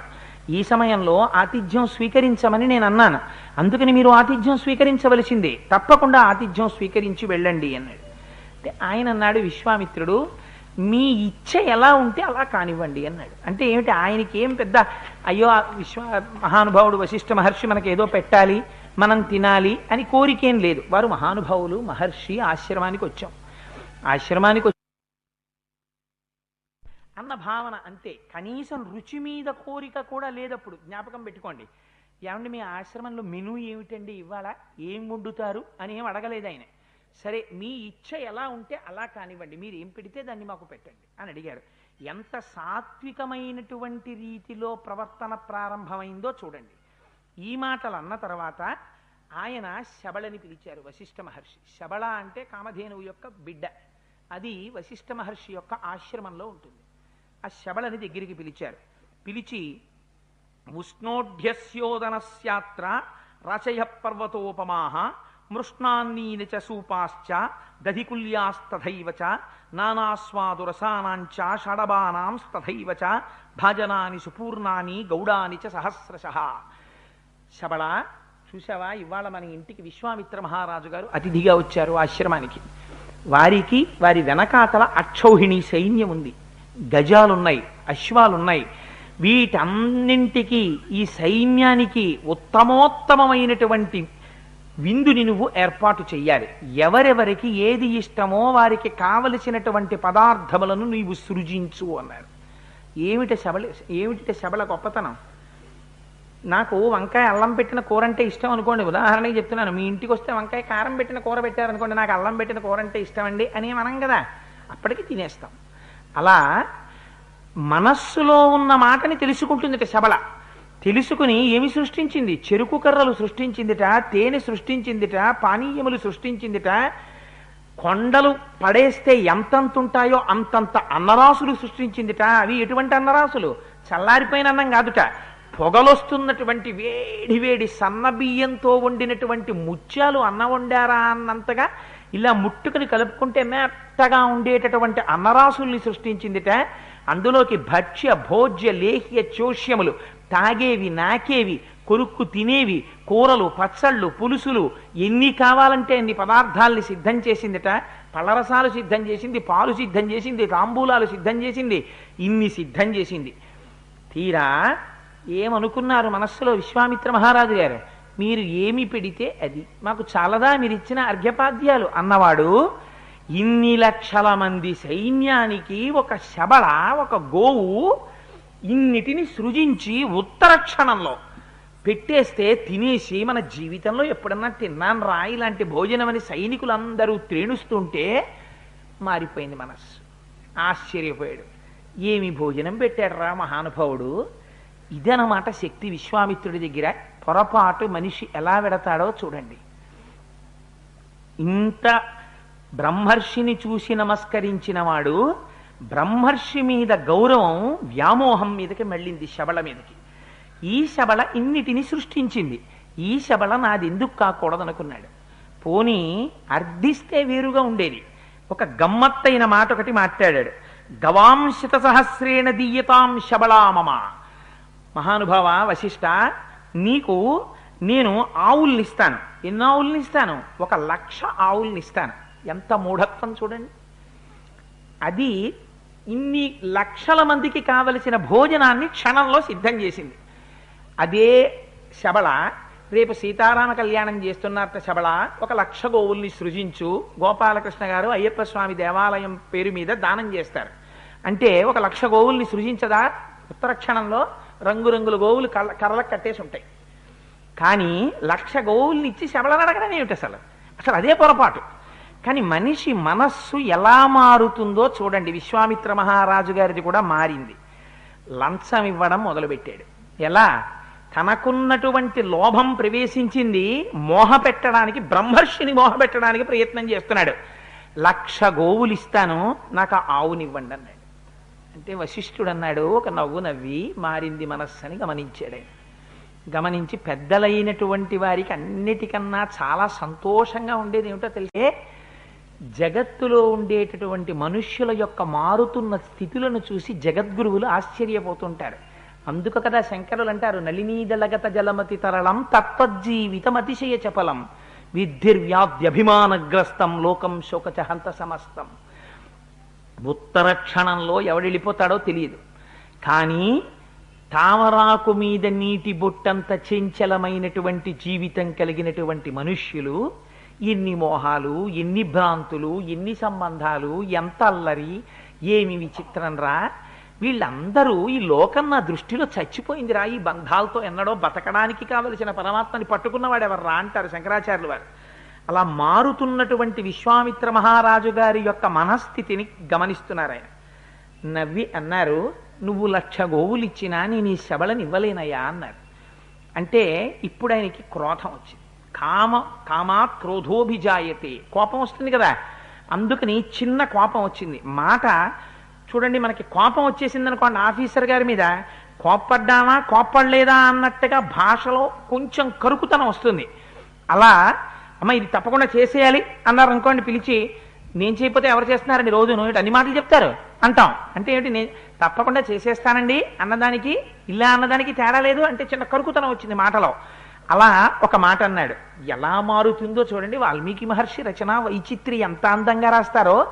రత్నం హి భగవన్నేత్ర రత్నహారీ చ పార్థివ తస్మాన్నే శబళాందేహి మమైషా ధర్మతో ద్విజ. ఆయన అన్నాడు విశ్వామిత్రుడు, బ్రహ్మర్షి వశిష్ఠ, రాజ్యంలో ఎక్కడైనా రత్నాలుంటే అవి రాజుకే చెందుతాయి. రాజు అని ఎందుకంటారంటే రత్నములు ఆయన సొమ్ము, విలువైనవన్నీ ఆయన దగ్గర ఉండాలి. చాలా విలువైనది రత్నం అయితే ఇంత విలువైన శబళ కూడా రత్నమే. అందుకని రత్నం కాబట్టి అది నా సొత్తు, సహజంగా నువ్వు ఉంచుకున్నావు దాన్ని. ఇప్పుడు ఆ రత్నం ఎవరి దగ్గర ఉండాలో వారి దగ్గరే ఉండాలి, రాజు దగ్గర. అందుకని నేను దాన్ని తీసుకెళ్ళిపోతానన్నాడు. ఇప్పుడు ఏమైంది, అర్థించడం మారి చిన్న క్రౌర్యం బయలుదేరింది. నువ్వు ఇచ్చేదేమిటి నేను పుచ్చేసుకుంటానన్న స్టేజ్ వచ్చింది. వస్తే మహర్షి చూసి అన్నారు, బ్రహ్మర్షిలో మాత్రం మార్పు రాకూడదు. ఎంత అందంగా మాట్లాడతారో చూడండి. వశిష్ఠ మహర్షి అన్నారు, అస్యాం హవ్యంచ కవ్యంచ ప్రాణయాత్రా తథైవచ ఆయత్తమగ్నిహోత్రంచ బలిర్హోమస్తథైవచ స్వాహాకార వషత్కారో విద్యాశ్చ వివిధాస్తథా ఆయత్తమత్ర రాజర్షే సర్వమే తన్న సంశయ అన్నారు ఆయన. నాయన విశ్వామిత్ర, ఈ ఆవు ఒక రత్నం, ఇదేదో విలువగా దాచుకోవలసిన వస్తువు అని నువ్వు అనుకుంటున్నావు. కానీ ఈ శబళకి ఈ ఆశ్రమంలో ఉన్న గౌరవం ఏమిటో తెలుసా? అస్యాం హవ్యంచ కవ్యంచ ప్రాణయాత్రాం తథైవచ. హవ్యము అంటే దేవతలకు ఇచ్చేటటువంటి హవిస్సు, కవ్యము అంటే పితృదేవతలకు ఇచ్చేటటువంటి భాగము. దేవతల ఆరాధన ఈ పాలతో జరుగుతుంది, పితృదేవతారాధనము ఈ పాలతో జరుగుతుంది. ప్రాణయాత్రాం తథైవచ. ఎంత గొప్ప మాటో చూడండి. నిజంగా నా ప్రాణయాత్ర దీనితో జరుగుతోంది. ఎవరన్నా అంటారండి ఈ మాట? దీంతో బతుకుతున్నానండి అంటాడంతే. ప్రాణయాత్ర జరుగుతోందన్నాడు అంటే ఏమిటి? తనంత తాను నడిచినంత కాలం నడుస్తుంది, కానీ దీని చేత పోషింపబడి నడుస్తోంది. అంటే శబళ పాలు తాగి నడుస్తుంది. అందుకని ఇది నా జీవితమునకు ఆధారమై ఉన్నది. ఈ మాట అన్న తర్వాత ఇక విశ్వామిత్రుడు అడగకూడదు అసలు. ఎందుకని? అది ఎటువంటి ఆశ్రమమో, ఎవరి ఆశ్రమమో, ఎంత తేజోవంతమైన ఆశ్రమమో గుర్తిరిగి కదా నువ్వు నమస్కరించి వచ్చావు. ఆ ఆశ్రమానికి అది మూలకందమై ఉన్నది శబళ. ఇది తెలిస్తే ఏమనాలి? క్షంతవ్యౌమే అపరాధ, నా అపరాధాన్ని క్షమించండి గురువుగారు, పొరపాటు అయిపోయింది, మీరు శ్రేయోభివృద్ధిగా ఆ శబళని మీరు వాడుకోండి, నా పొరపాటు మన్నించండి అని వెళ్ళిపోవాలి. అందుకని ఎంత అందమైన మాట బ్రహ్మర్షి చెప్పారో చూడండి. హవ్యం కవ్యం తథైవచ. హవ్యము కవ్యము నా ప్రాణయాత్ర. స్వాహాకార వషట్కారో విద్యాంశ్చ వివిధాస్తథా. స్వాహాకారము వషట్కారము అంటే యజ్ఞయాగాది క్రతువులు, ఇక్కడ జరిగేటటువంటి విద్యాభ్యాసము సమస్తము ఈ శబళ మీద ఆధారపడి ఉన్నాయి. అందుచేత ఈ ఆశ్రమము కానీ, నేను కానీ, నా ప్రాణము కానీ, ఇక్కడ యజ్ఞము కానీ, యాగము కానీ, దేవతారాధనము కానీ, పితృదేవతారాధనము కానీ సమస్తము దీని యందు వశమై ఉన్నాయి. ఇటువంటి ధేనువుని నీకు ఇవ్వడం ఎలా కుదురుతుంది? అందుచేత నేను ఇవ్వలేను అన్నారు. అంటే ఆయన అన్నాడు, 1,00,000 గోవులు కదా ముందన్నాడు. మారలా మనిషిలో ఈ మాట అన్న కొద్దీ పౌరుషం పెరుగుతోంది. ఎందుకని? లోపల నుంచి క్షాత్రధర్మం, లోపల నుంచి క్షత్రియ సహజమైనటువంటి కోపంతో కూడి అధికారముతో కూడినటువంటి కామం పెరుగుతోంది. మామూలు కోరికుండి ఇది వారు తీరిస్తే తప్ప మనం తీర్చుకోలేమురా అన్న కోరిక ఏదో ఒక స్థాయిలో ఆగిపోతుంది. ఎందుకని? అవతలవాడు మనకన్నా పెద్దవాడు, ఆయన చతుర్ముఖ బ్రహ్మగారు అహల్యనివ్వనంటే ఇంద్రుడు ఏం చేస్తాడు? అందుకు నూరుకుంటాడు. కానీ అవతలవాడు ఋషి ఇప్పుడు ఏమైపోయింది? ఎందుకు వచ్చాడు దర్శనానికి? ఆయన బ్రహ్మర్షి అని వచ్చాడు. ఇప్పుడు ఏమవుతోంది? నేను రాజుని, ఆయన ఋషి. మారుతోంది స్వభావం. నాకన్నా ఆయన తక్కువ వాడన్న భావన వస్తోంది. నేను క్షత్రియుడను, రాజును, నా శాసనమునందున్నవాడు, నా రాజ్యంలో ఒక పర్ణశాల కట్టుకుని ఉన్నవాడు, నా అనుగ్రహం మీద బ్రతుకుతున్నవాడు. ఒక ఆవుని నేను అడిగితే ఇవ్వలేడు. 1,00,000 గోవులు బహుశా సరిపోయి ఉండవు. అందుకు నీ మాట అంటున్నాడు. అందుకని పెంచుతాను కప్ప అని అనుకున్నాడు. అనుకుని ఆ ఆవుకి వెల పెంచడం మొదలుపెట్టాడు. 14,000 ఏనుగులని ఇస్తాను. ఎలాంటి ఏనుగుల్ని ఇస్తానో తెలుసా? వాటి మెళ్లల్లో బంగారు తాళ్ళు ఉంటాయి, వాటిని పొడిచి నడపడానికి బంగారు అంకుశములు ఉంటాయి. అటువంటి 14,000 ఏనుగులను ఇస్తాను. 800 బంగారముతో చేయబడినటువంటి రథములను ఇస్తాను. ఒక్కొక్క రథమునకు 4 గుర్రముల చప్పున పూంచబడి ఉంటాయి. మళ్ళీ ఒక్కొక్క గుర్రమునకు స్వర్ణాభరణములతో అలంకారము చేయబడి ఉంటుంది. అటువంటి 800 బంగారు రథాలను ఇస్తాను. 11,000 గుర్రాలు. ఇటువంటి గుర్రాలు మంచి వయస్సులో ఉండి గొప్ప గొప్ప దేశాలలో గొప్ప గొప్ప జాతులలో పుట్టినటువంటి గుర్రాలను ఇస్తాను. 1,00,000 గోవులను ఇస్తాను. 1,00,000 ఏమైపోయింది? 1,00,000కి వెళ్ళిపోయింది. 1,00,000 గోవులను ఇస్తాను. బంగారము వెండి నే చెప్పను, నువ్వు అడుగు, ఎంత కావాలో అడుగు, ఇచ్చేస్తాను అన్నాడు. ఇవన్నీ వశిష్ఠుడు అడిగితే ఎవరు సృష్టిస్తారు?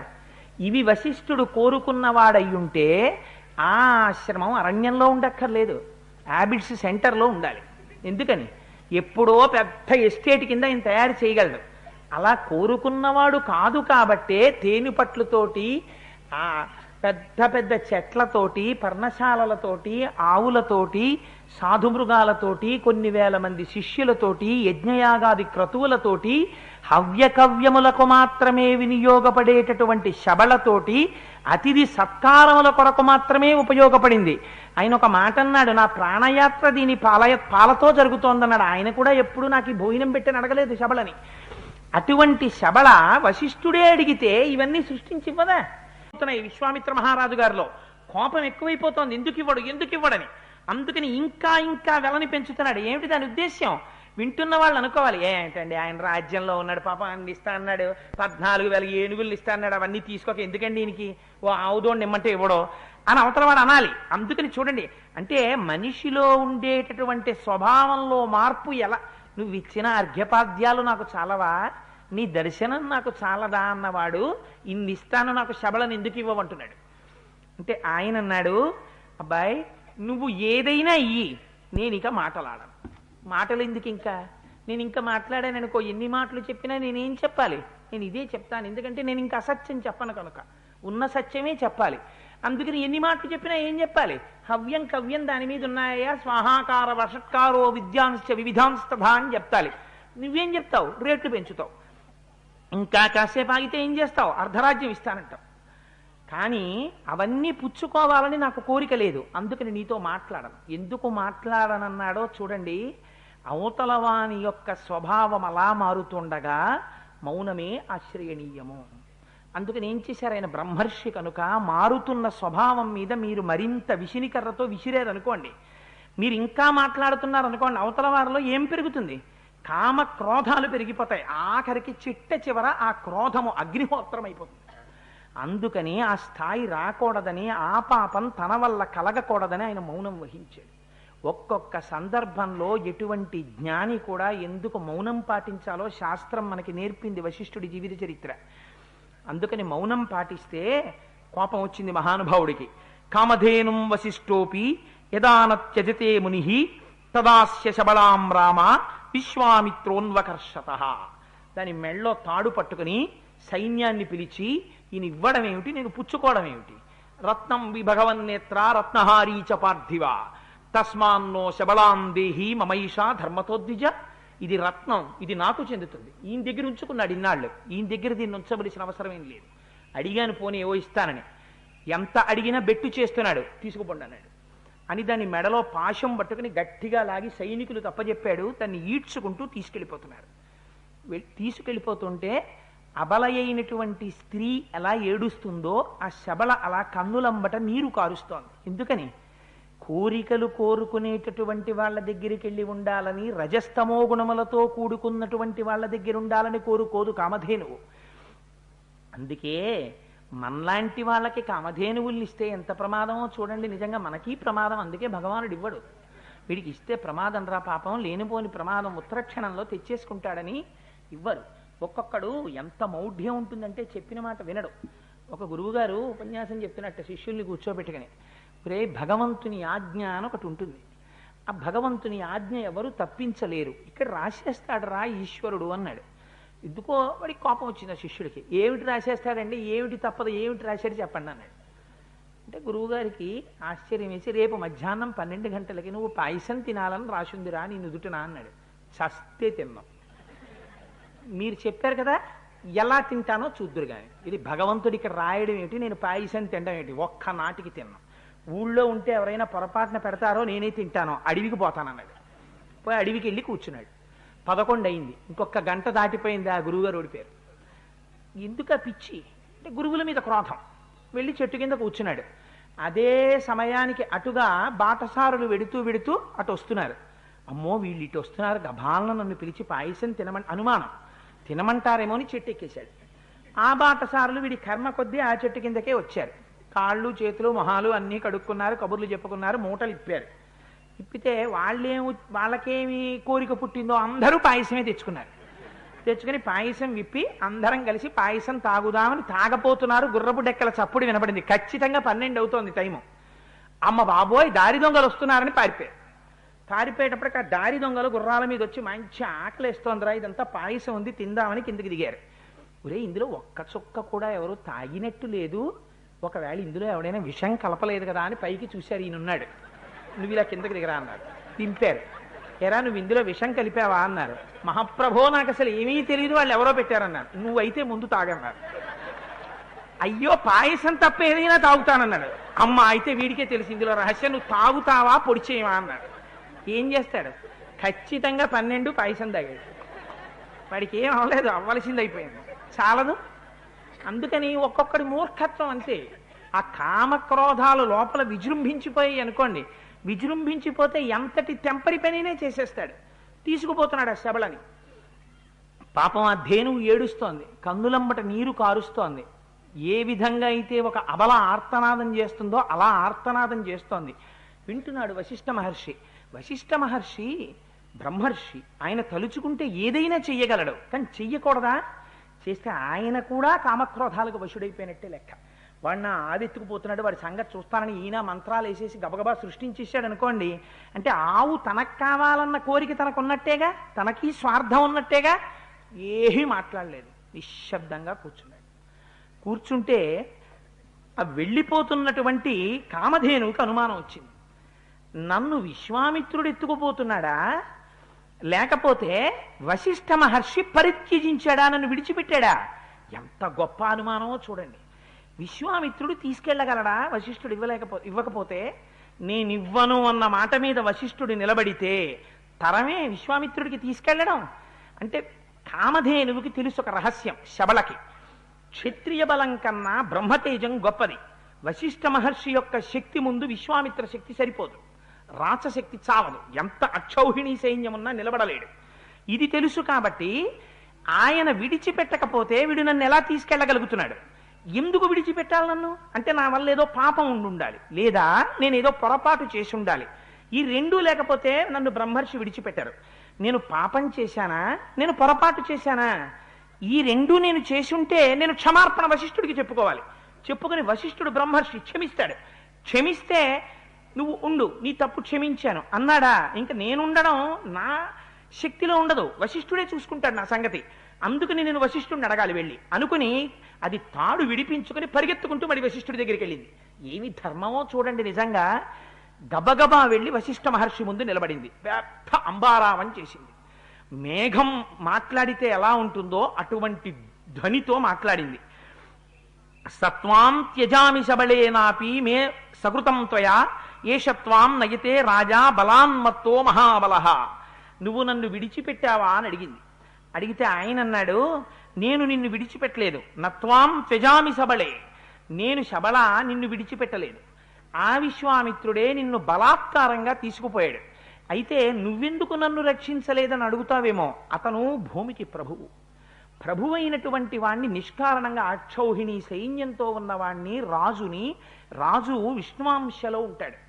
అందుకని నేను ఎదిరించి అతనితో పోరాటం చేస్తే నా బ్రహ్మర్షిత్వమే అవుతుంది. అందుకని నేను ఎదిరించలేదు. అక్షౌహిణి సైన్యంతో కూడినటువంటి భూమిని శాసించగలిగినటువంటి ప్రభువై ఉన్నాడు విశ్వామిత్రుడు.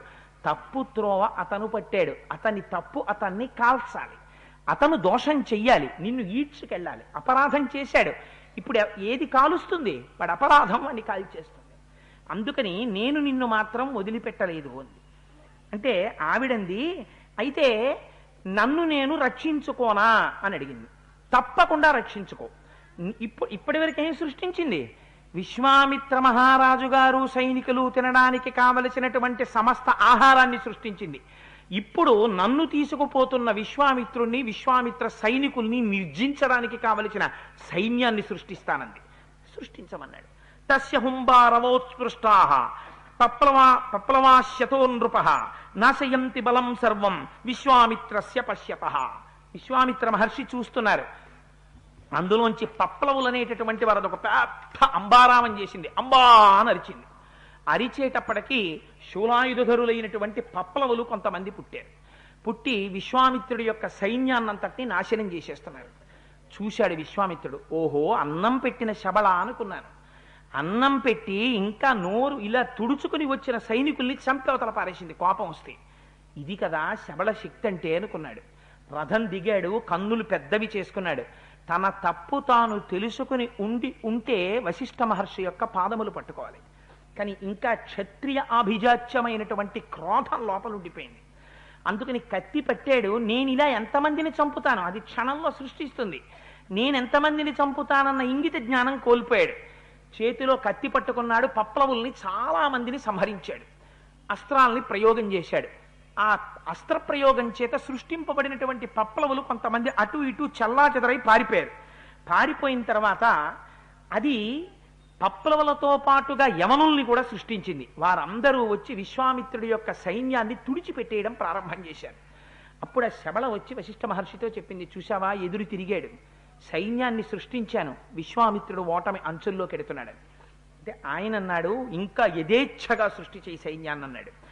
తస్య హుంబారవాజ్జాతా కాంభోజారవి సన్నిభాః ఊధసత్వర సంజాతా పప్లవా శస్త్రపాణయ యోని దేశాచ్చ యవన శకృద్దేశాచ్చకాస్తథా రోమకూపేషు చమ్లేచ్ఛ హారీతాస్స కిరాతకాః. అది ఊధసత్వర సంజాత పప్లవా శస్త్రపాణయ. అది తస్య హుంబారవాజ్జాతా కాంభోజారవి సన్నిభాః. సూర్యుడు ఎలా ఉంటాడో అంత ప్రకాశంతో వెలిగిపోతున్నటువంటి కాంభోజ వంశీయులందరూ పుట్టుకొచ్చారు. మళ్ళీ ఒక్క అంబారావం చేస్తే దాని యొక్క పొదుగులోంచి పప్పలవులు కొన్ని వేల మంది పుట్టుకొచ్చారు. యోని దేశంలోంచి యవనులు పుట్టారు. అదేవిధంగా గోమయం పడేటటువంటి స్థానంలోంచి శకులు పుట్టారు. దాని యొక్క రోమ కూపాలలోంచి వెంట్రుకలు ఉండేటటువంటి సూక్ష్మమైన రంధ్రాల్లోంచి కొన్ని లక్షల మంది హారీతులు కిరాతకులతో కలిసి పుట్టారు. పుట్టి వారు భూమిని అంతటినీ నింపేశారు. నింపేసి మొత్తం విశ్వామిత్ర సైన్యాన్ని క్షణంలో తుడిచిపెట్టేశారు. రథం దిగి చూశాడు, నిస్తేజుడైపోయాడు విశ్వామిత్రుడు. కోరలు తీసిన పాము ఎలా పడిపోతుందో, రెక్కలు తెగిన పక్షి ఎలా పడిపోతుందో, రాహువు చేత గ్రసించబడిన సూర్యబింబం ఎలా నిలబడిపోతుందో అలా నిలబడిపోయాడు. ఇది కదా శబళ యొక్క వీర్యం అనుకున్నాడు. అనుకుని ఆశ్చర్యపోయి కొడుకుల వంక చూశాడు. 9 కొడుకులు రథంలో ఉన్నారు. మా తండ్రికి ఇంత బాధ పెట్టాడని 9 కలిసి కత్తులు వరలోంచి తీసి వశిష్ఠ మహర్షి మీదకి పరిగెత్తారు. వశిష్ఠ మహర్షి కూర్చొనున్నారు. ఒక్కసారా 9 పిల్లల వంక చూశారు. చూసి మీద పడుతున్న పిల్లల్ని చూసి పెద్ద హుంకారం ఒకటి చేశారు. అన్నారంతే. ఆయన అలా అనేటప్పటికీ 9 పిల్లలు భస్మరాసులై కింద పడిపోయారు. చూశాడు, అరేరే ఇది కదా బ్రహ్మ తేజస్సు అంటే, ఎందుకురా దిక్కుమాలిన రాచరికం నాకు. ఆయన తలుచుకుని అంటే 9 రాజులు బూడిదైపోయారా? ఒక ఆవు దూడ తలుచుకుంటే భూమి నిండిన సైన్యాన్ని సృష్టించిందా? ఆ తపశ్శక్తి ముందు కోరిక ఏమవుతోంది? మారుతోంది. శబళనే కోరుకున్నాడు, ఇప్పుడేం కోరిక? ఈ రాచరికం కన్నా ఆ వశిష్ఠుడి యొక్క తపశ్శక్తి గొప్పది. ఈ వశిష్ఠుణ్ణి పాడు చెయ్యడానికి, ఈ వశిష్ఠుణ్ణి నాశనం చెయ్యడానికి నాకున్న శక్తి చాలదు. ఇప్పుడు ఏమైపోయింది? శబళ మీద కోరిక పోయింది, క్రోధం మరింత పెచ్చరిల్లిపోయి ఈ వశిష్ఠ మహర్షి అనేటటువంటి వారు లోకంలో లేకుండా చేసేయాలి. ఈయన హుంకారం చేస్తే నా బిడ్డలు భస్మరాసులైపోయారు. అందుకని ఈయనతో యుద్ధం చేయడానికి మామూలమైన అస్త్రశస్త్రాలు సరిపోవు. ధనుర్వేదంలో ఉన్న సమస్త్రాస్త్రాలు నాకు తెలియాలి. అందుకని బయలుదేరుతానన్నాడు. ఎక్కడికి వెళ్ళిపోయాడు? ఇంటికి వెళ్ళాడు. ఒక కుమారుని పిలిచాడు. ఒరే నాన్న, నువ్వు మిగిలేవురా, నువ్వు క్షాత్రియ ధర్మం ఛాత్రధర్మంతో రాజ్యం చెయ్యి అని సింహాసనం మీద కూర్చోపెట్టాడు. తను హిమాలయ పర్వత ప్రాంతాలకు వెళ్ళిపోయాడు. వెళ్ళిపోయి సగత్వా హిమవత్ పార్శ్వం కిన్నరోరగసేవితాం మహాదేవ ప్రసాదార్థం తపస్తేపే మహాతపాహ. అక్కడికి వెళ్ళి ఆ హిమాలయ పర్వత శిఖరముల మీద కూర్చుని కిన్నెరులు ఉరగులు వాళ్ళందరూ తిరుగుతున్నటువంటి ఆ పర్వత శిఖరం మీద మహాదేవుడైనటువంటి పరమశివుడి గురించి తపస్సు మొదలెట్టాడు. ఘోరాతి ఘోరమైనటువంటి తపస్సు చేశాడు. ఎందుకని? లోపల కడుపు మంటుంది వశిష్ఠుణ్ణి జయించాలని. తపస్సు చేస్తే పరమశివుడికి ఏమిటి, లోపల కోరిక ఆయనకు అనవసరం. తపస్సు చేశాడా లేదా? అంత ఘోరమైన తపస్సు చేశాడు. ఆయన ప్రత్యక్షమయ్యాడు. కేనచిత్వదకాలేన దేవేశో వృషభధ్వజ దర్శయామాస వరదో విశ్వామిత్రం మహాబలం కిమర్థం తపసే రాజన్ బ్రూహియత్తే వివక్షితం వరదోస్మి వరోయస్తే కాంక్షిత శోభిదీయతాం. వృషభధ్వజుడైనటువంటి పరమశివుడు ప్రత్యక్షమై, విశ్వామిత్ర, ఈ దేనికోసమయ్యా ఇంత ఘోరమైన తపస్సు చేశావు నా దర్శనానికి? నీ మనస్సులో ఏం కోరికుంది చెప్పు, నీకు ఏ కోరికుంటే ఆ కోరికని తీర్చేస్తానన్నాడు. అంటే ఆయన అన్నాడు, ఇతి తుష్టో మహాదేవా ధనుర్వేదో మమానఘ సాంగో పాంగో పరిషదజ్జుష్ట రహస్య ప్రదీయతాం. మహాదేవా, నిజంగా నువ్వు నా తపస్సు పట్ల ఆనుకూల్యమును వహించిన వాడివైతే, ప్రీతి చెందినవాడవైతే, నేను ఎవ్వరి దగ్గరికి వెళ్ళి ధనుర్వేదాన్ని ఉపదేశం పొందను. ధనుర్వేదంలో ఎన్ని రకాల అస్త్రాలున్నాయో, అస్త్రాలంటే బ్రహ్మాస్త్రం, ఇంద్రాస్త్రం, వారుణాస్త్రం, ఆగ్నేయాస్త్రం, గరుడాస్త్రం, ఇలాంటి అస్త్రాలు ఎన్నున్నాయో, ఎన్ని రకాల పిడుగులున్నాయో, ఎన్ని రకాలైనటువంటి మొన్న చెప్పానే రోకళ్ళ లాంటివి రాక్షశాస్త్రాలు మొదలైనవి ఎన్నున్నాయో, ఎన్ని ఆయుధాలున్నాయో అవన్నీ రహస్యంతో సహా సాంగోపాంగోపనిషదస్య రహస్య ప్రదీయతాం. నాకు ఆ రహస్యములన్నీ భాషించాలి. నువ్వు కూర్చోపెట్టి క్లాస్ చెప్తానంటే కుదరదు. నీకు ఒక్కొక్కటి నేర్పుతాను రా, బ్రహ్మాస్త్రం ఇది, ఉపదేశం తీసుకో, మంత్రం చెప్తాను అంటే కూడా నీ పుచ్చుకోను. నువ్వు తథాస్తు అనాలి. నాకు వచ్చేయాలంతే, అన్ని ఇన్స్టెంట్గా వచ్చేయాలి. ఎందుకో నా కోపం ఆగట్లేదు, నేను వెళ్ళిపోవాలి, వశిష్ఠుడి మీద ప్రయోగం చేయాలి అవన్నీ. యదితుష్టో మహాదేవ, నిజంగా నా తపస్సు నీకు ప్రీతి కలిగిస్తే అలా అలా అన్నాడు. అంటే ఆయన అన్నాడు, ఏ వెర్రితో చేస్తే ఏమిటి, గొప్ప తపస్సు చేశావు, నాకు అనవసరం, తథాస్తు, నువ్వు ఎలా అనుకుంటున్నావో అలా అవుతుందన్నాడు. ఏమైంది, ప్రపంచంలో ఉన్న సమస్తాస్త్రములు ఆయనకి భాషించాయి లోపల. వెంటనే పౌర్ణమి నాడు సముద్రం ఎలా ఉప్పొంగుతుందో అలా ఉప్పొంగాడు. ఎందుకని, ఇప్పుడు పడతా వశిష్ఠుడి పని, ఇది సంతోషం. గబగబా రథం ఎక్కాడు, బయలుదేరి వెళ్ళాడు. వశిష్ఠ మహర్షి ఆశ్రమానికి వెళ్ళాడు. చూశాడు, ఓహో చెట్లు, ఎక్కడ చూసినా పళ్ళు, లేళ్ళు, దుప్పులు, జింకలు అన్నీ ఆడుకుంటున్నాయి. యజ్ఞం జరుగుతోంది, యాగం జరుగుతోంది. శిష్యులందరూ కూర్చుని ఏదో చక్కగా వేదం అంతా నేర్చుకుంటున్నారు. గురువులు కూర్చుని అరుగుల మీద వేదం చెప్తున్నారు. చెట్ల మొదళ్లలో అరుగుల మీద కొందరు కూర్చున్నారు, శిష్యులు కింద కూర్చున్నారు. ఇంత పవిత్రమైన వాతావరణం. కానీ ఈ పవిత్రత విశ్వామిత్ర మహారాజు గారి యొక్క మనస్సుకి శాంతినివ్వలేకపోయింది. చూశారా, ఎక్కడుండాలి శాంతి, ఇక్కడుండాలి. అందుకే భ్రమన్ సర్వతీర్థేషు స్నాత్వా స్నాత్వా పునః పునః నిర్మలం నమనో యావత్ తావత్ సర్వం నిరర్ధకం. ఇక్కడ శాంతి లేనప్పుడు ఎక్కడికెడితే శాంతి వస్తుంది? ఇక్కడ ఉండాలి ముందు ప్రాథమికంగా. అది చూశాడు, కడుపు మంట మరింత పెరిగిపోయింది. నా కొడుకుల్ని కాల్చాడు, నన్ను ఓడించాడు, దూడనివ్వనన్నాడుగా శబళని, చూడెంత ఆనందంగా ఉన్నాడు. మామూలుగా ఏదో వశిష్ఠ నేను వచ్చానని కూడా చెప్పను అని అస్త్రప్రయోగం మొదలుపెట్టేశాడు. తిన్నగా పిడుగుపడినట్టు వచ్చేసి అందరూ కూర్చునున్నారు. అకస్మాత్తుగా భూకంపం వస్తే ఎలా ఉంటుందో, సునామీ వస్తే ఎలా ఉంటుందో అలా ఒక్కసారి అస్త్రములన్నీ వచ్చి పడిపోతున్నాయి. పడిపోతుంటే ఆ వెలుగులకి ఆశ్రమం అంతా కన్ను మూసి కన్ను తెరిచే లోపల దగ్ధం అయిపోయి బూడిద కుప్ప అయిపోయింది. అక్కడ ఉన్నటువంటి మునులు, ఆ గురువులు, శిష్యులు, లేళ్లు, జింకలు అన్నీ తలకోదారి పెట్టి అరణ్యంలోకి పారిపోతున్నాయి. ఒక్క వశిష్ఠ మహర్షి ఒక్కరే మిగిలారు. ఆయన బయటికి వచ్చి అరుస్తున్నారు, పరిగెత్తకండి పరిగెత్తకండి, నేను చూస్తాను ఏ ఉపద్రవం వచ్చిందో, నేను ఆలోచిస్తాను, ఆగండి ఆగండి అంటున్నారు. కానీ ప్రాణాల మీద తీపి వశిష్ఠుడే వచ్చి అరుస్తున్నా ఆయన మాట వినేవాళ్ళు లేరు. ఎందుకని ఆకాశంలోకి వచ్చి పడిపోతున్నాయి అస్త్రాలు. ఏ ఉపద్రవం వచ్చిందో తలకొక దారి పట్టి అరణ్యాల్లోకి పారిపోయారు. ఆయన వచ్చి నిలబడ్డారు. చూశాడు విశ్వామిత్రుడు, ఈ తరుణం కోసమే చూస్తున్నాను వశిష్ఠ, మామూలుగా చంపను నిన్ను, ఏకకాలమునందు ఎన్ని అస్త్రములు ప్రయోగిస్తానో చూడు నీ మీద అని ఆగ్నేయాస్త్రాన్ని ప్రయోగించాడు. ఏమిటి కడుపులో మంట, తన కొడుకులు బూడిదైపోయారు. ఆగ్నేయాస్త్రం ఏం చేస్తుంది, కాల్చి బూడిద చేసేస్తుంది. అందుకని ముందు ఆగ్నేయాస్త్రాన్ని ప్రయోగించాడు. వచ్చేస్తోంది నిప్పులు కక్కుతూ. బ్రహ్మర్షి వశిష్ఠుట ఇలా కూర్చునున్నారు. కూర్చునున్నవారు కనీసం ఇలా పైకి లేవలేదట, అదేంటో అలా వేసేస్తున్నామని. ఇలా బ్రహ్మదండం పెట్టి తపస్సు చేసుకుంటున్నటువంటి వారు అలాగే ఉండి చూశారట. ఒక్కసారి క్రోధమూర్ఛిత, కోపం వచ్చిందిట.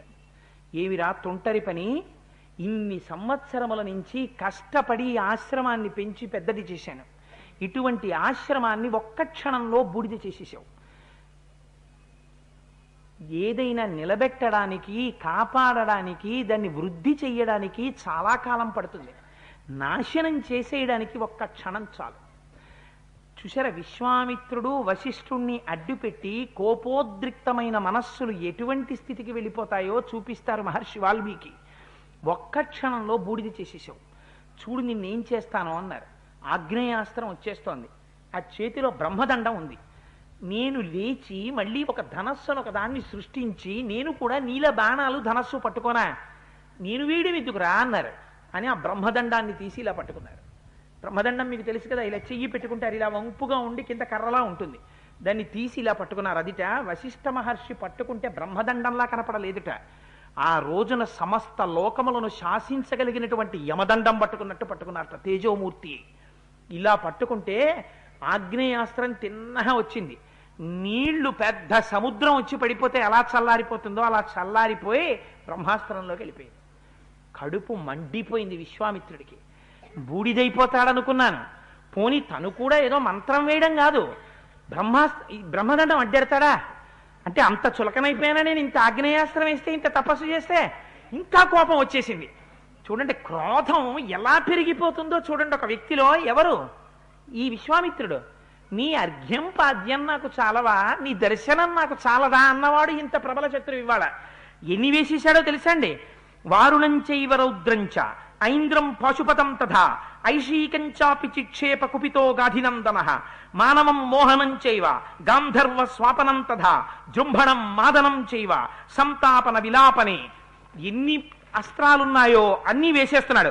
శోషణం దారణం చైవ వజ్రమస్త్రం సుదుర్జయం బ్రహ్మపాశం కాలపాశం వారుణం పాశమేవచ పైనకాస్త్రంచ దయితం శుష్కార్ధ్రే అశనీయుభే చండాస్త్రమధ పైశాచం క్రౌంచమస్త్రం తథైవచ ధర్మచక్రం కాలచక్రం విష్ణుచక్రం తథైవచ వాయవ్యమధనం చైవ అస్త్రం హయశిరస్తథా శక్తిద్వయం చ చిక్షేప కంకాళం ముసలం తథా వైద్యాధరం మహాస్త్రంచ కాలాస్త్రమధ దారుణం త్రిశూలమస్త్రం ఘోరంచ కాపాలమధ కంకణం ఏకన్యాస్త్రాన్ని చిక్షేప సర్వాణి రఘునందన. క్రౌంచాస్త్రం వేసేశాడు, ఐంద్రాస్త్రం వేసేశాడు, ఆగ్నేయాస్త్రం వేసేశాడు, వారుణాస్త్రం వేసేశాడు, మానవాస్త్రం వేసేశాడు, చలిపిడుగు వేసేశాడు, పొడిపిడుగు వేసేశాడు, కంకాళం విసిరాడు, ముసలం విసిరాడు, ఆ తర్వాత ఆ పెద్ద పెద్ద గదలు విసిరాడు, ధనస్సులు విసిరాడు, అస్త్రాలు విసిరాడు. అన్ని ఒకదాని వెంటొకటి వేసేస్తున్నాడు వశిష్ఠుడి మీద. ఎందుకని? ఉపనిషదశ్చ రహస్య ప్రదీయతాం అన్ని భాషించాలని అడిగాడు. లోపల ఉన్నాయి, ఒక్కొక్క దాన్ని వేసేస్తున్నాడు. దెబ్బ తింటాడేమో, అమ్మ బాబోయ్ అంటాడేమో ఒకదానికైనా అని లేవడు. ఇలాగే పట్టు కూర్చున్నాడు, ఏదో టార్చ్ లైట్ పట్టుకున్నట్టు. వస్తున్నాయి అన్నీ, అందులోకి వెళ్ళిపోతున్నాయి, అన్ని బ్రహ్మదండంలోకి వెళ్ళిపోతున్నాయి. చూశాడు, తన దగ్గరున్నవన్నీ వెళ్ళిపోయాయి. ఇంకా ఉన్నది ఒక్కటే, బ్రహ్మాస్త్రం ఒకటే మిగిలింది. కడుపు మండిపోయింది. ఇంకా తప్పదు, వేసేయాలి బ్రహ్మాస్త్రం అనుకున్నాడు. బ్రహ్మాస్త్రాన్ని స్మరిస్తున్నట్ట విశ్వామిత్ర మహర్షి. సముద్రములు ఘూర్నిల్లేట, పర్వతములు బద్దలైపోయేట, ఆకాశం అంతా కూడా వ్యాకులం అయిపోయిందిట. ప్రపంచంలో ఉన్నటువంటి సమస్తమైనటువంటి మృగములు, ప్రాణాలు, అన్ని జీవులు ఒక్కసారి లోపల క్షోభ పొందేట. బ్రహ్మాస్త్రం అంటే అంత శక్తివంతమైనటువంటి అస్త్రం అది. ఆ బ్రహ్మాస్త్రాన్ని అభిమంత్రించి విడిచిపెట్టాడు వశిష్ఠుడి మీదకి. ఆ బ్రహ్మాస్త్రం వచ్చేస్తాం. స్వామి వశిష్ఠ మహర్షి మాత్రం లేవలేదు, అలాగే కూర్చున్నారు. కూర్చుని ఒక్కసారి మళ్ళీ అలాగే పట్టుకున్నారు. వచ్చేసింది ఆ బ్రహ్మాస్త్రం. వచ్చేసి నిశ్శబ్దంగా బ్రహ్మదండంలోకి దూరిపోయింది. దూరిపోతే ఆయన అలాగే ఓ చిన్న కర్ర ముక్క ఆయన పట్టుకున్నది, అలా పట్టుకున్నాడు బ్రహ్మాస్త్రాన్ని. బ్రహ్మాస్త్రం కూడా వెళ్ళిపోయింది. చూశాడు, అయిపోయింది, ఇంకేం లేవు. దీపావళి సామాన్ అంతా అయిపోయిన తర్వాత తండ్రి మీద కోపం వచ్చిన కొడుకుంటాడే, అలా వాల్మీకి రచనా వైచిత్రి చూడండి. దిగ్బలం క్షత్రియ బలం బ్రహ్మతేజో బలం బలం ఏకేన బ్రహ్మదండేన సర్వాస్త్రాన్ని హతానిమి అన్నాడు. చెయ్యి దిక్కుమాలిన క్షత్రియ బలం, ఎవడికి కావాలరా ఇది? ఎన్ని అస్త్రాలు నేర్చుకున్నాను రా తపస్సు చేసి. లేవడు, కనీసం ధనస్సు అట్టుకోడు, ఓ కత్తెట్టుకోడు, ఓ బ్రహ్మదండం ఇలా పెట్టాడా? దిగ్బలం క్షత్రియ బలం బ్రహ్మతేజో బలం బలం ఏకేన బ్రహ్మదండేన సర్వాస్త్రాన్ని హతానిమి. ఇన్ని అస్త్రాలు వేస్తే అన్ని లాగి పారేశాడు ఆ బ్రహ్మదండంలోకి. ఎందుకు పనికిరాదురా ఈ క్షత్రియ బలం అన్నాడు. రథం దిగిపోయాడు, వెళ్ళిపోయాడు. ఇంకా ఎంత బాధ వచ్చేసిందంటే మనస్సు వ్యాకులం అయిపోయింది. ఏం చెయ్యాలి వశిష్ఠుడిని అర్థం కాలేదు. ఇంకా ఒక్కటే ఆలోచనకు వచ్చాడు. ఏమిటి వశిష్ఠుడి గొప్పతనం? బ్రహ్మర్షి. నాకేమిట్లేదు, నేను బ్రహ్మర్షిని కాను, అందుకేగా కూర్చుని బ్రహ్మదండం పెడితే నేను ఎందుకు పనికి రాకుండా పోయాను, నేను అవుతాను బ్రహ్మర్షిని అన్నాడు. అంత తేలిక బ్రహ్మర్షి అవ్వడం? ఇన్ని కామక్రోధాలు లోపల పెట్టుకుని బయలుదేరాడు. బయలుదేరి ఎక్కడికి వెళ్ళిపోయాడు? ఒక్కసారి దక్షిణ దిక్కుకు వెళ్ళిపోయాడు. సదక్షిణాం దిశంగత్వా మహిష్యా సహ రాఘవ తథాప పరమం ఘోరం విశ్వామిత్రో మహోత్తప. దక్షిణ దిక్కుకెళ్ళి ఘోరాతి ఘోరమైనటువంటి తపస్సుని ప్రారంభం చేశాడు. ఎంత ఘోరమైన తపస్సు అంటే ఇంకా సామాన్యమైన తపస్సు కాదు. ఆ తపస్సులో ఎన్నాళ్ళు కూర్చున్నట్టు అలాగా. అంటే ఎన్ని నియమాలు పాటించాలో అన్ని నియమాలు పాటించాడు. భార్యని కూడా తీసుకుని వెళ్ళాడు, పెద్ద భార్యని తీసుకుని వెళ్ళి పూర్ణే వర్ష సహస్రేతు బ్రహ్మా లోకపితామహాహ, బ్రహ్మగారు సంతోషించేటట్టుగా 1000 సంవత్సరములు కూర్చుని తపస్సు చేశాడు. అన్ని నియమాలు పాటిస్తూ భార్యతో ఉంటే ఈ కాలంలోనే ఆయనకి 4 కుమారులు కూడా పుట్టారు. హవిష్యందుడు, మధుస్యందుడు, దృఢనేత్రుడు, మహారథుడు అని 4 కుమారులు పుట్టారు. 1000 సంవత్సరములు ఘోరాతి ఘోరమైన తపస్సు చేశాడంటే అన్ని నియమాలు పాటించాడు.